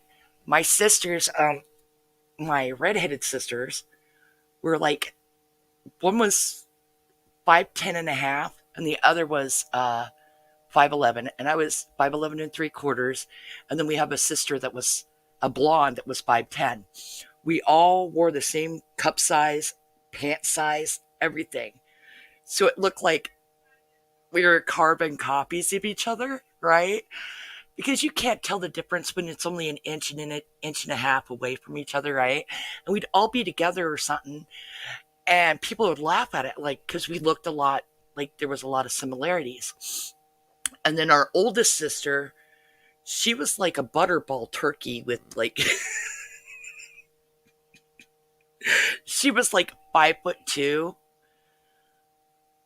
with dark, or with like brown hair, and like hazel brown green eyes, and we're like, you don't look like us.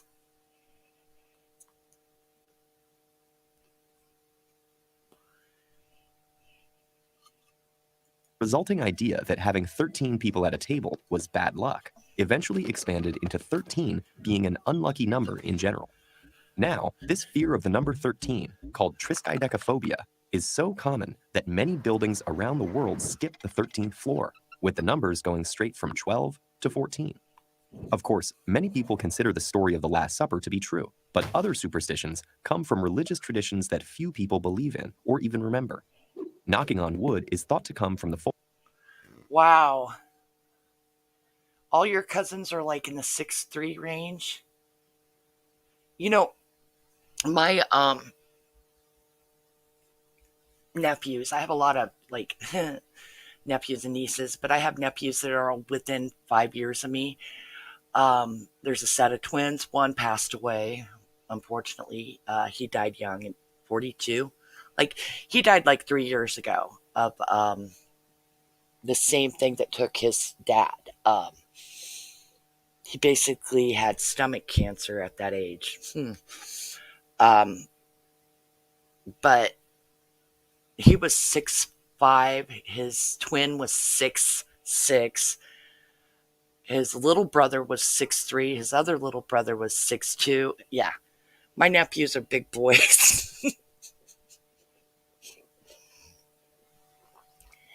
I have another nephew who's 6'3", and my son is 6'3". So it looks like that might be the general range for the cousins to be.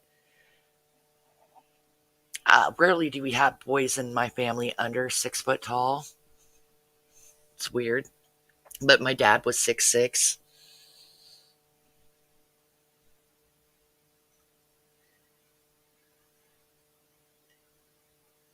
You wish you were adopted out. 71. But 71. You don't want to be adopted. You wouldn't have wanted to be adopted in my family. People would stab your hand at the dinner table if you got forked in the hand if you grabbed something off someone else's plate. I came from a wild bunch. Folklore of the ancient Indo-Europeans, or possibly people who predated them, who believed that trees were home to various spirits.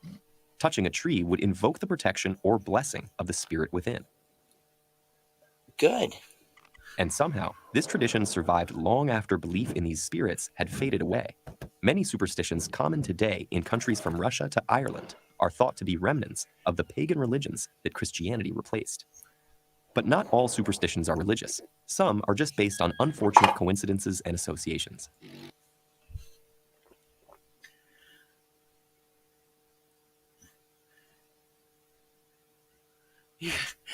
71 Blissful from Texas. I am definitely with my relatives. We are all from hell. Good idea. I'd appreciate that. You guys, I'm glad you guys come in here.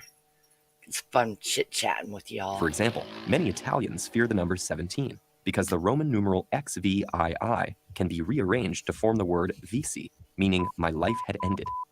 Similarly, the word for the number 4 sounds almost identical to the word for death in Cantonese, as well as languages like Japanese and Korean that have borrowed Chinese numerals. And since the number 1 also sounds like the word for must, the number 14 sounds like the phrase must die. So are any numbers safe? That's a lot of numbers for elevators in international hotels to avoid. And believe it or not, some superstitions actually make sense. Or at least they did until we forgot their original purpose. For example, theater scenery used to consist of large painted backdrops, raised and lowered by stagehands who would whistle to signal each other. Absent-minded whistles from other... Well, I guess that wouldn't work. Could you imagine that? Like some guy got an ear infection. He didn't hear what he was supposed to. So, the whole props fall down. Other people could cause an accident. But the taboo against whistling backstage still exists. You say, 71, you can pick your friends, but not your relatives. Fortunately, sometimes. You know what? There's an old saying in my family. You can pick your friends, you can pick your nose, but you can't pick your friends' noses. It's not acceptable. Today, long after the stagehands started using radio headsets. Along the same lines, lighting 3 cigarettes from the same match really could cause bad luck if you were a soldier in a foxhole, where keeping a match lit too long could draw attention from an enemy sniper. Most smokers no longer have to worry about snipers, but the superstition lives on. So why do people cling to these bits of forgotten religions, coincidences, and outdated advice? Aren't they being totally irrational? Well, yes, but for many people, superstitions are based more on cultural habit than conscious belief. After all, no one is born knowing to avoid walking under ladders. Oh, that was a big one for my grandfather. Or whistling indoors. But if you grow up being told by your family to avoid these things, chances are... What about the umbrella? Where's the one about the opening of the umbrella? They'll make you uncomfortable, even after you logically understand that nothing bad will happen. And since doing something like knocking on wood doesn't require much effort, following the superstition is often easier than consciously resisting it. Besides, superstitions often do seem to work. Maybe you remember hitting a home run while wearing your lucky socks. This is just our psychological bias at work. You're far less likely to remember all the times you struck out while wearing the same socks. But believing that they work could actually make you play better by giving you the illusion of having greater control over events. Oh yeah, mind over matter. So in situations where that confidence can make a difference, like sports, those crazy superstitions might not be so crazy after all.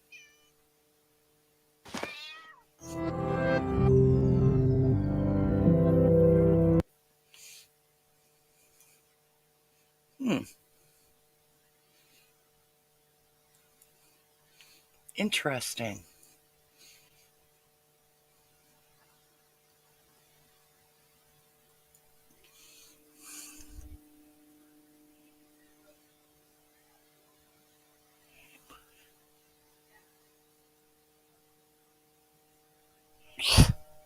You can be on the island alone. Just try not to get on Watts Island, 71. It's not fun.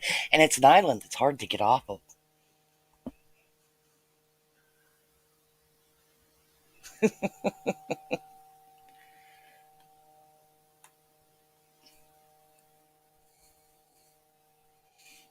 Ooh, I know. This is something I'm going to do a live about one time.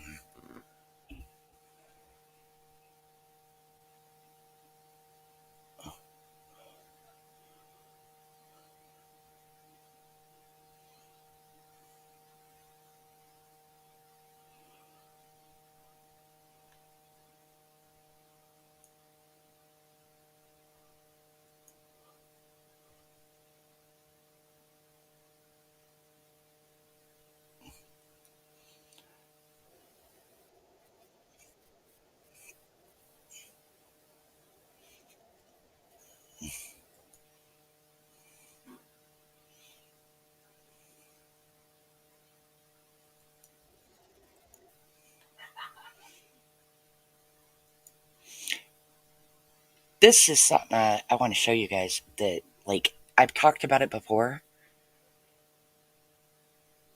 It's pretty cool.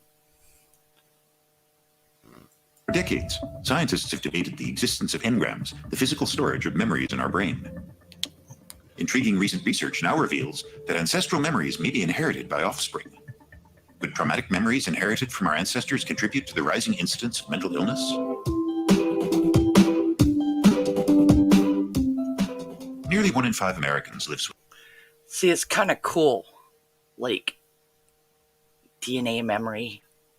With some form of neuropsychiatric disorder, anxiety, depression, PTSD, etc. These disorders impose a significant burden on society. They can be debilitating for the afflicted and their loved ones, and treatment costs the U.S. hundreds of billions of dollars a year. Recent research in model organisms reveals that traumatic memories may be inherited across several generations and may predispose offspring to mental illness. Is this possible in humans? Could this knowledge give us a deeper understanding of ourselves and potentially even help to release people from the grasp of mental illness? Charles Darwin proposed the theory of natural selection. I'm a science geek. Positing that inherited gene mutations provide offspring with a survival advantage in their environment. Around the same time, Jean-Baptiste Lamarck postulated that organisms could pass down acquired characteristics. He was ridiculed mercilessly. Acquired characteristics are biological changes that occur within an organism's lifetime due to use, disuse, or environmental effects. Pretty cool. For example, resistance training causes muscle hypertrophy, an increase in muscle mass and strength. But you can't pass these traits down to your offspring, can you? Actually, studies show that exercise-induced benefits can be passed down to offspring. That explains why I am a tank. As larger muscles exactly, but as improved mitochondrial function or efficiency within the muscle. Memories are another form of acquired characteristic, a byproduct of our individual experiences interacting with the world around us. Acquiring particularly salient memories from our ancestors could help us know the challenges they faced in their environment and provide us with unique adaptations that ensure our own survival. For memories to be passed down, they first need to be stored as physical structures in the brain. If memories exist as physical remnants of. So you have to have a functioning brain for this to work. Well, my kids might be screwed. Experience, it is possible that they can be passed down to offspring. But this would require information stored in neurons to be transferred and encoded in germline, or sperm and egg cells. One lab found that transferring the RNA of sea slugs trained to respond to a gentle touch that was previously unknown to them could pass on this trained memory to other naive slugs. This suggests that RNA could be the signal that is used to transfer memories from neurons to germline. But how are these memories encoded and stored?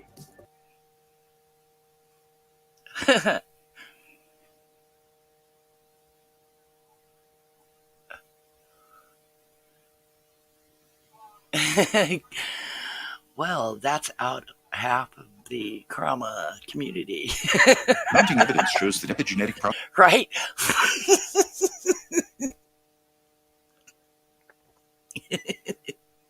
processes play a role in memory consolidation and help to transmit acquired memories across generations, especially when Marks from a sea slug? Now, does the sea slug like beer? that memory is associated with particularly salient experience, for example, one of trauma. Epigenetics derives from the Greek epi, above, and genetics, study of genes, the influence that acts above our genes to control their expression. Specifically, environmental experiences control how our genes operate by turning them on or off in a context-dependent manner without changing the underlying genetic code. They do this by placing chemical marks, methylation, acetylation, phosphorylation, etc., on our DNA that dynamically change its structure.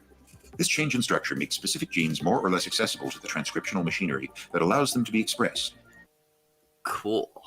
Yeah, welcome back, Blissful.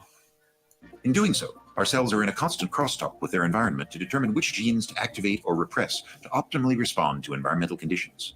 Epigenetic programming has been shown to play a role in the memory consolidation of fear, pleasure, depression, and anxiety associated with particular stimuli. See? So trauma, if you go through traumatic effects, you can actually pass it through your DNA. And that's what they're talking about. Like phobias, they can be transferred through genetics too. I mean, they're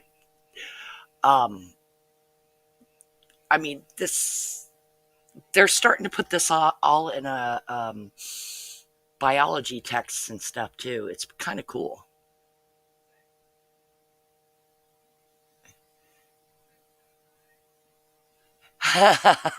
71 says, I'd love to get these scientists to explain why I keep having dreams about Russia if I am not Russian. Do you have Russian ancestors? Do you have Ukrainian ancestors or Georgian ancestors? Eastern European ancestors?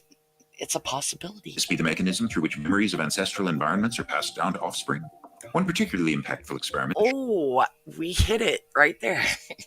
showed that mice conditioned to fear the smell of acetone by pairing the smell with an electrical shock could pass on this fear to offspring that had never encountered acetone before.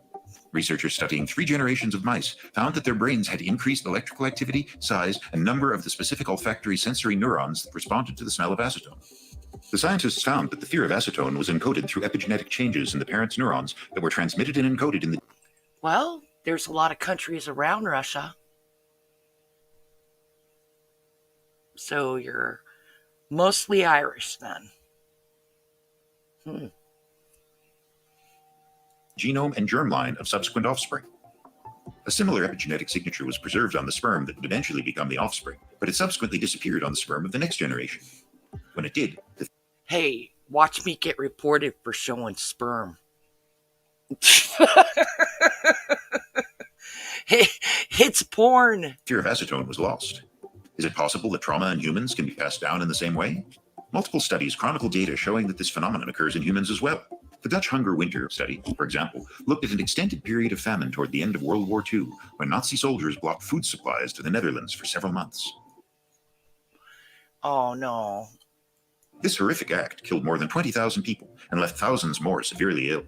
Pregnant women were particularly vulnerable. The DHW study assessed the health of these women's children and grandchildren.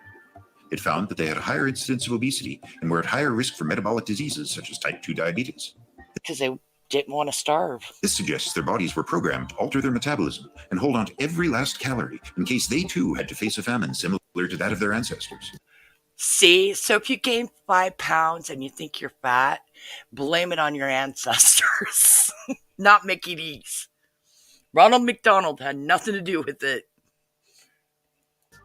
Apparently, the children inherited an ancestral memory of prolonged food scarcity and were epigenetically programmed to anticipate similar circumstances. Understanding the role of transgenerational inheritance of ancestral memories in a human context has particular significance as our environments rapidly change from generation to generation. As such, many of the environmental stressors and traumas of our ancestors are not relevant to the context of our socially and technologically enhanced lives. Could the chronic stress, mental and metabolic diseases that are so prevalent in our generation be due in part to a heightened stress response inherited via epigenetic engrams of trauma passed down from our ancestors? It's a possibility. If so, how does that change our understanding and level of compassion for individuals suffering from mental illness? If we understand the mechanism by which these ancestral memories are passed down, could we reverse it? We need to explore and investigate these important questions to deepen our understanding of mental health and find paths to better treatments and increased well-being. Follow the links below the video to see how you can help. Like. Exactly, Welsh. They do contact you through your dreams. Follow, subscribe, and catch us next time to see. See, genetic DNA. That's pretty cool, isn't it? That's something that I want to cover one of these lives. Because I'm a science geek. A big science geek.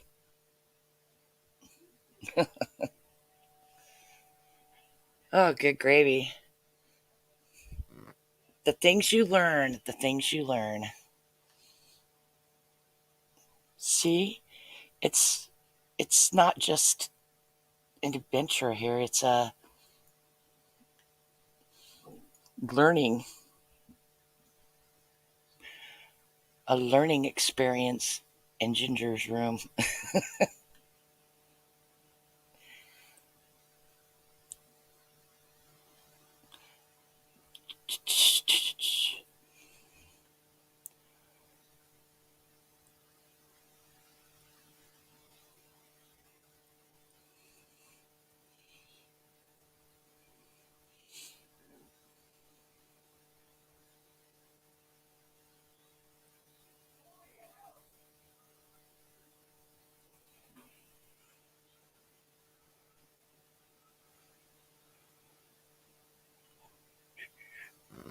Let's check this out.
Well, Mama, welcome back.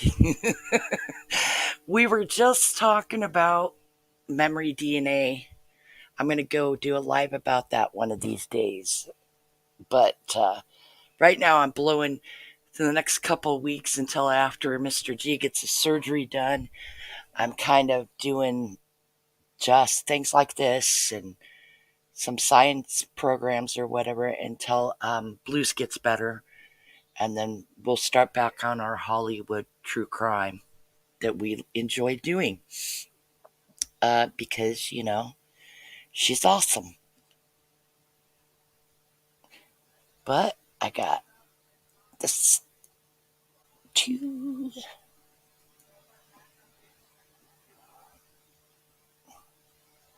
Pasco. One Iowa woman says her father would kill women and bring their bodies around his area. Now authorities are looking into this case. Deputy Michael Wake has lived in Tabor, Iowa his whole life and had several dealings with Donald Studi. Okay, Tabor, Iowa is it's north, or not north, it's actually northeast of Thurman. Sydney is southeast of Thurman. It's kind of in a T shape. Like you go there's a T right outside of town, outside of Thurman. You go one direction, it's Sydney. The other, you go north or you go south, it's Sydney. You go, which is a different county or same a county seat. I know that. And then if you go north, it's Tabor, and I think Tabor's 5 miles outside of Thurman. I could be wrong. It's been years since I've ventured. Thank you. He'll appreciate your prayers. He's a little bit on the nervous side. Admitting something seemed off. We had one time he held himself hostage with a gun. Was threatening to do self-harm. You hear that? This guy that they're investigating, killing all these people, held himself hostage with a gun. We talked him out of that. About a year ago, Studi's daughter Lucy contacted the deputy, claiming her father would bring women home and kill them, burying them in a well that's 90 feet deep. Growing up in the area, we'd heard stories about bodies in a well and stuff. Didn't really have names associated with it and that sort of stuff. But, you know, So he had grown up with these stories. The sheriff had grown up with the stories. Maybe that's why he's taken her serious. Oh, you know what? 71, sex being in survival mode. I found some interesting stuff on that. How you get stuck in fight or flight mode, and it can mess with someone's physical body. It can mess with them mentally. It can, yeah. I'll come over on your live and talk with you about it, Mama. No problem. I'm going to finish this right here, and then I'm going to log off, close down the live for the night. I just thought it was worth looking into. This area, Green Hollow Road, is where Donald lived, and the well is up in the hills. We found the well, and we've people that she has said might know something. We've contacted them and got their statements. We here in the last week or so, we did take a couple of cadaver dogs up there. The scenery is so pretty. They looked at this, they went over the scene, and yes, they indicated. That's still not enough evidence that there are bodies there. The sheriff says. So you think that they're tying off those trees, marking them every time, where the dogs are? You think that's what that might be? That ribbon might be? Is that a ribbon? Or it looks like it. Yeah. As agencies like the FBI and the Iowa Division of Criminal Investigation are providing support to see if the bodies are there. Sheriff Astrop says this is a possibility. So if we core drilled some 4-inch holes around there, and if there was that many bodies, we would probably come up with a bone, I would think. Astrop is getting estimates on how much that would cost. But first, he'll bring back cadaver dogs, bring in metal detectors, and perhaps use ground-penetrating radar to see what's there. He warns the investigation will be slow, but he's making this promise. Well, they got the. Yeah, that's what they were saying. Now, I found that for sure 3. TCA said that she investigated and there were 4 cadaver dogs that hit on this. And that's just in a 5-acre area. You know, they have not checked the adjacent areas yet, but they tentatively are going to. And it was, what was it, 245 acres of land they have to check yet. That's why I said I don't foresee them getting through all that before, the ground gets too hard to start digging and stuff. I'm not anticipating hearing anything. I mean, what do you guys think? I mean, because right now the temperatures are in the 20s here. And I'm just north of them. Like, I'm 35 miles north of them, of this area. And it's 20 to 30 degrees all that, for the last week. The ground is going to start getting hard. So it'd be impossible to really start digging anything. And I don't know about other areas of the country, but I do know the soil here. And the soil here tends to have a little bit of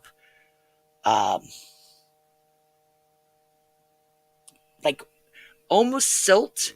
You know what river silt feels like? It's real like fine and gritty, and sand. If you go in my yard and start digging, you're going to hit sand pretty quick, like within, I want to say 6 inches, maybe a foot down. And then on top of that, sand is like almost a silt, because where I live, the Missouri River used to be where I live. And I imagine it's similar there because they're not that far away from the Missouri River. I'm closer to it, but they're probably about 15 miles in from it. So they're going to have similar sand. Like,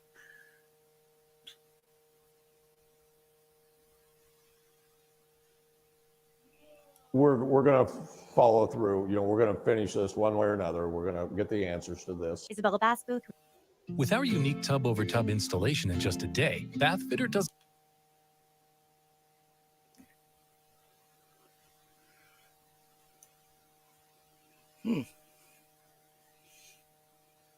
There we go. Here's another one. Jake, from State Farm, I gotta know. I do believe in life. Now to a mystery unfolding in the heartland. A woman claims her father was a serial killer and says he may have killed at least 70 people. Here's ABC's Andrea Fujii. This morning, the FBI is joining the search for potentially dozens of bodies after an Iowa woman came forward claiming her father was a serial killer. We are actively investigating this, and who wouldn't?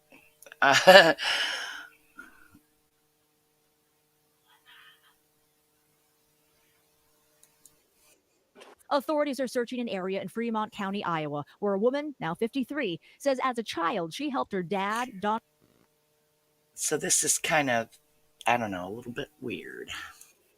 Donald Dean Studi, dispose of up to 70 bodies at the bottom of a well. She claims her father abducted and then killed them over a 30-year period. Most of the victims. I believe they say that it wasn't just there, it was along the trails.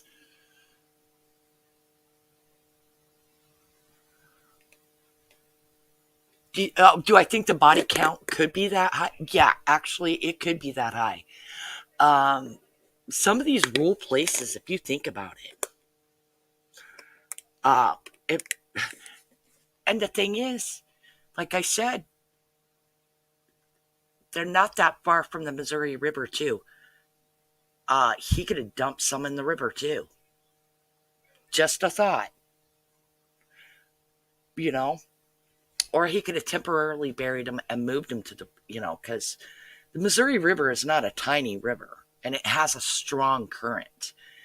And there's a lot of times bodies come up. But also there's huge, I don't know if anybody knows about the size of some of the fish. Oh my God. I'm not kidding. Some of those fish will come up from the bottom of the river are huge. I'm talking the mouth is like 2 feet wide, 3 feet wide sometimes. I mean, dude, it's I didn't believe that till I was fishing off the river. I'm like, I don't think I want to eat anything I catch out of this river. Just saying. Yeah, the turtles get big too. There's a lot of people that end up just jumping over bridges and stuff, right, on the Missouri River, and they never come back up. Well, it was actually a friend of my brother's. His parents moved to Bellevue, which is south of Omaha. It's like you go one block and you're in Omaha. You go back, you're in Bellevue. And Bellevue is actually where they have Offutt Air Force Base, right? Or they used to have Operation Looking Glass and all that. Anyway, yes, you're a great detective, Mark. He was feeling particularly low and wanted to end his misery. And he decided to jump off what is called the South Omaha Bridge Road, or bridge, which connected South Council Bluffs, Iowa to South Omaha. Okay. Now, every so often there'll be another bridge. Well, the next bridge down is literally Bellevue Bridge, which was a toll bridge. You paid, it didn't lift up, but it's a bridge that you would pay to go across. It was actually privately owned for years, but I think it's owned by the state now. But anyway, he jumped off the bridge during winter, and there's big chunks of ice floating down, right? And this is like December, January, and there was these huge, like, chunks of ice 6 foot across, like, just floating loosely down the river in a pretty decent pace. He went and he jumped off that bridge, went into the water, and ended up floating back up, grabbing onto a piece of ice, floated down to the next bridge, or the bridge, swam out, or, fought the current, swam out, and he goes, I can't even do that right.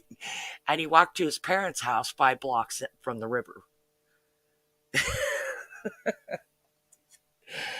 But I guess he lucked out, really. Victims, she claims, were female sex workers and transients from Omaha. All we have is a woman came forward and told us a story about bodies in a well. Cadaver dogs have started searching the farmland that used to belong to the family. And though the well no longer exists, authorities say the dogs did react to possible human remains. We did bring a couple cadaver dogs. Cadaver dogs looked in there and, looked around the area, and they did indicate in the area. Not going to say it was right over the well or where, but they did indicate in the area. Studi died in 2013. His daughter tells Newsweek he made a living by smuggling guns and drugs. And according to court records obtained, the guy was a class act, right? By Newsweek, Studi spent time in prison for larceny and drunk driving. The sheriff says this story. Yet other sources say that he did not do, he was a, law-abiding citizen. What? It has been a rumor for years, but since Studi is no longer alive, he says there was no immediacy to start the search. It's a big mission for a small county. The woman's older sister argues these allegations against her father are not true. Authorities will meet next week to discuss how to best continue the search for possible victims. For generations, Bridgestone has made tires. Today, we're still tirelessly at work.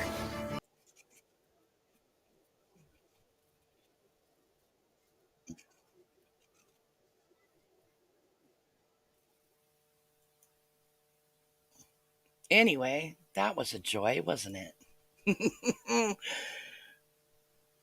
Welcome back, 71. You were missed. Yeah, right. Notice the sign says dead end. Exactly, Mark.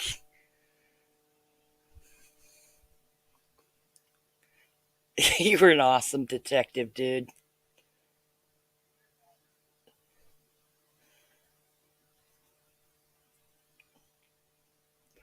You need to come and work your crane or whatever, or a backhoe or something.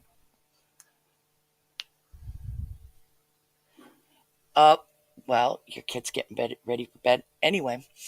I'm going to go ahead and end it for tonight. We might do something tomorrow, maybe. I don't know. Depends on what's going on tomorrow. But I want to thank everybody for coming in, and I want to thank everybody for taking their time and watching any of the replays. It's much appreciated. I appreciate all of you. I enjoy our little group of honorary people that come in. My sleuths, my detectives, my shadow warriors, or what, like shadow sleuths. We got to come up with a name for that, but you know what I mean? Got to be like shadow hunters. We're shadow hunters. We're hunting for information, and we're hunting for fun. Thank you all. I appreciate everybody. That's right, Blissful. You have a wonderful birthday tomorrow, honey. Wonderful birthday. No, I was like, shadow hunters. No, I was just going to say all my mods are like shadow hunters. Dun dun dun. I don't know. Shadow hunters, shadow warriors. Yeah. Anyway, catch y'all on the flip side.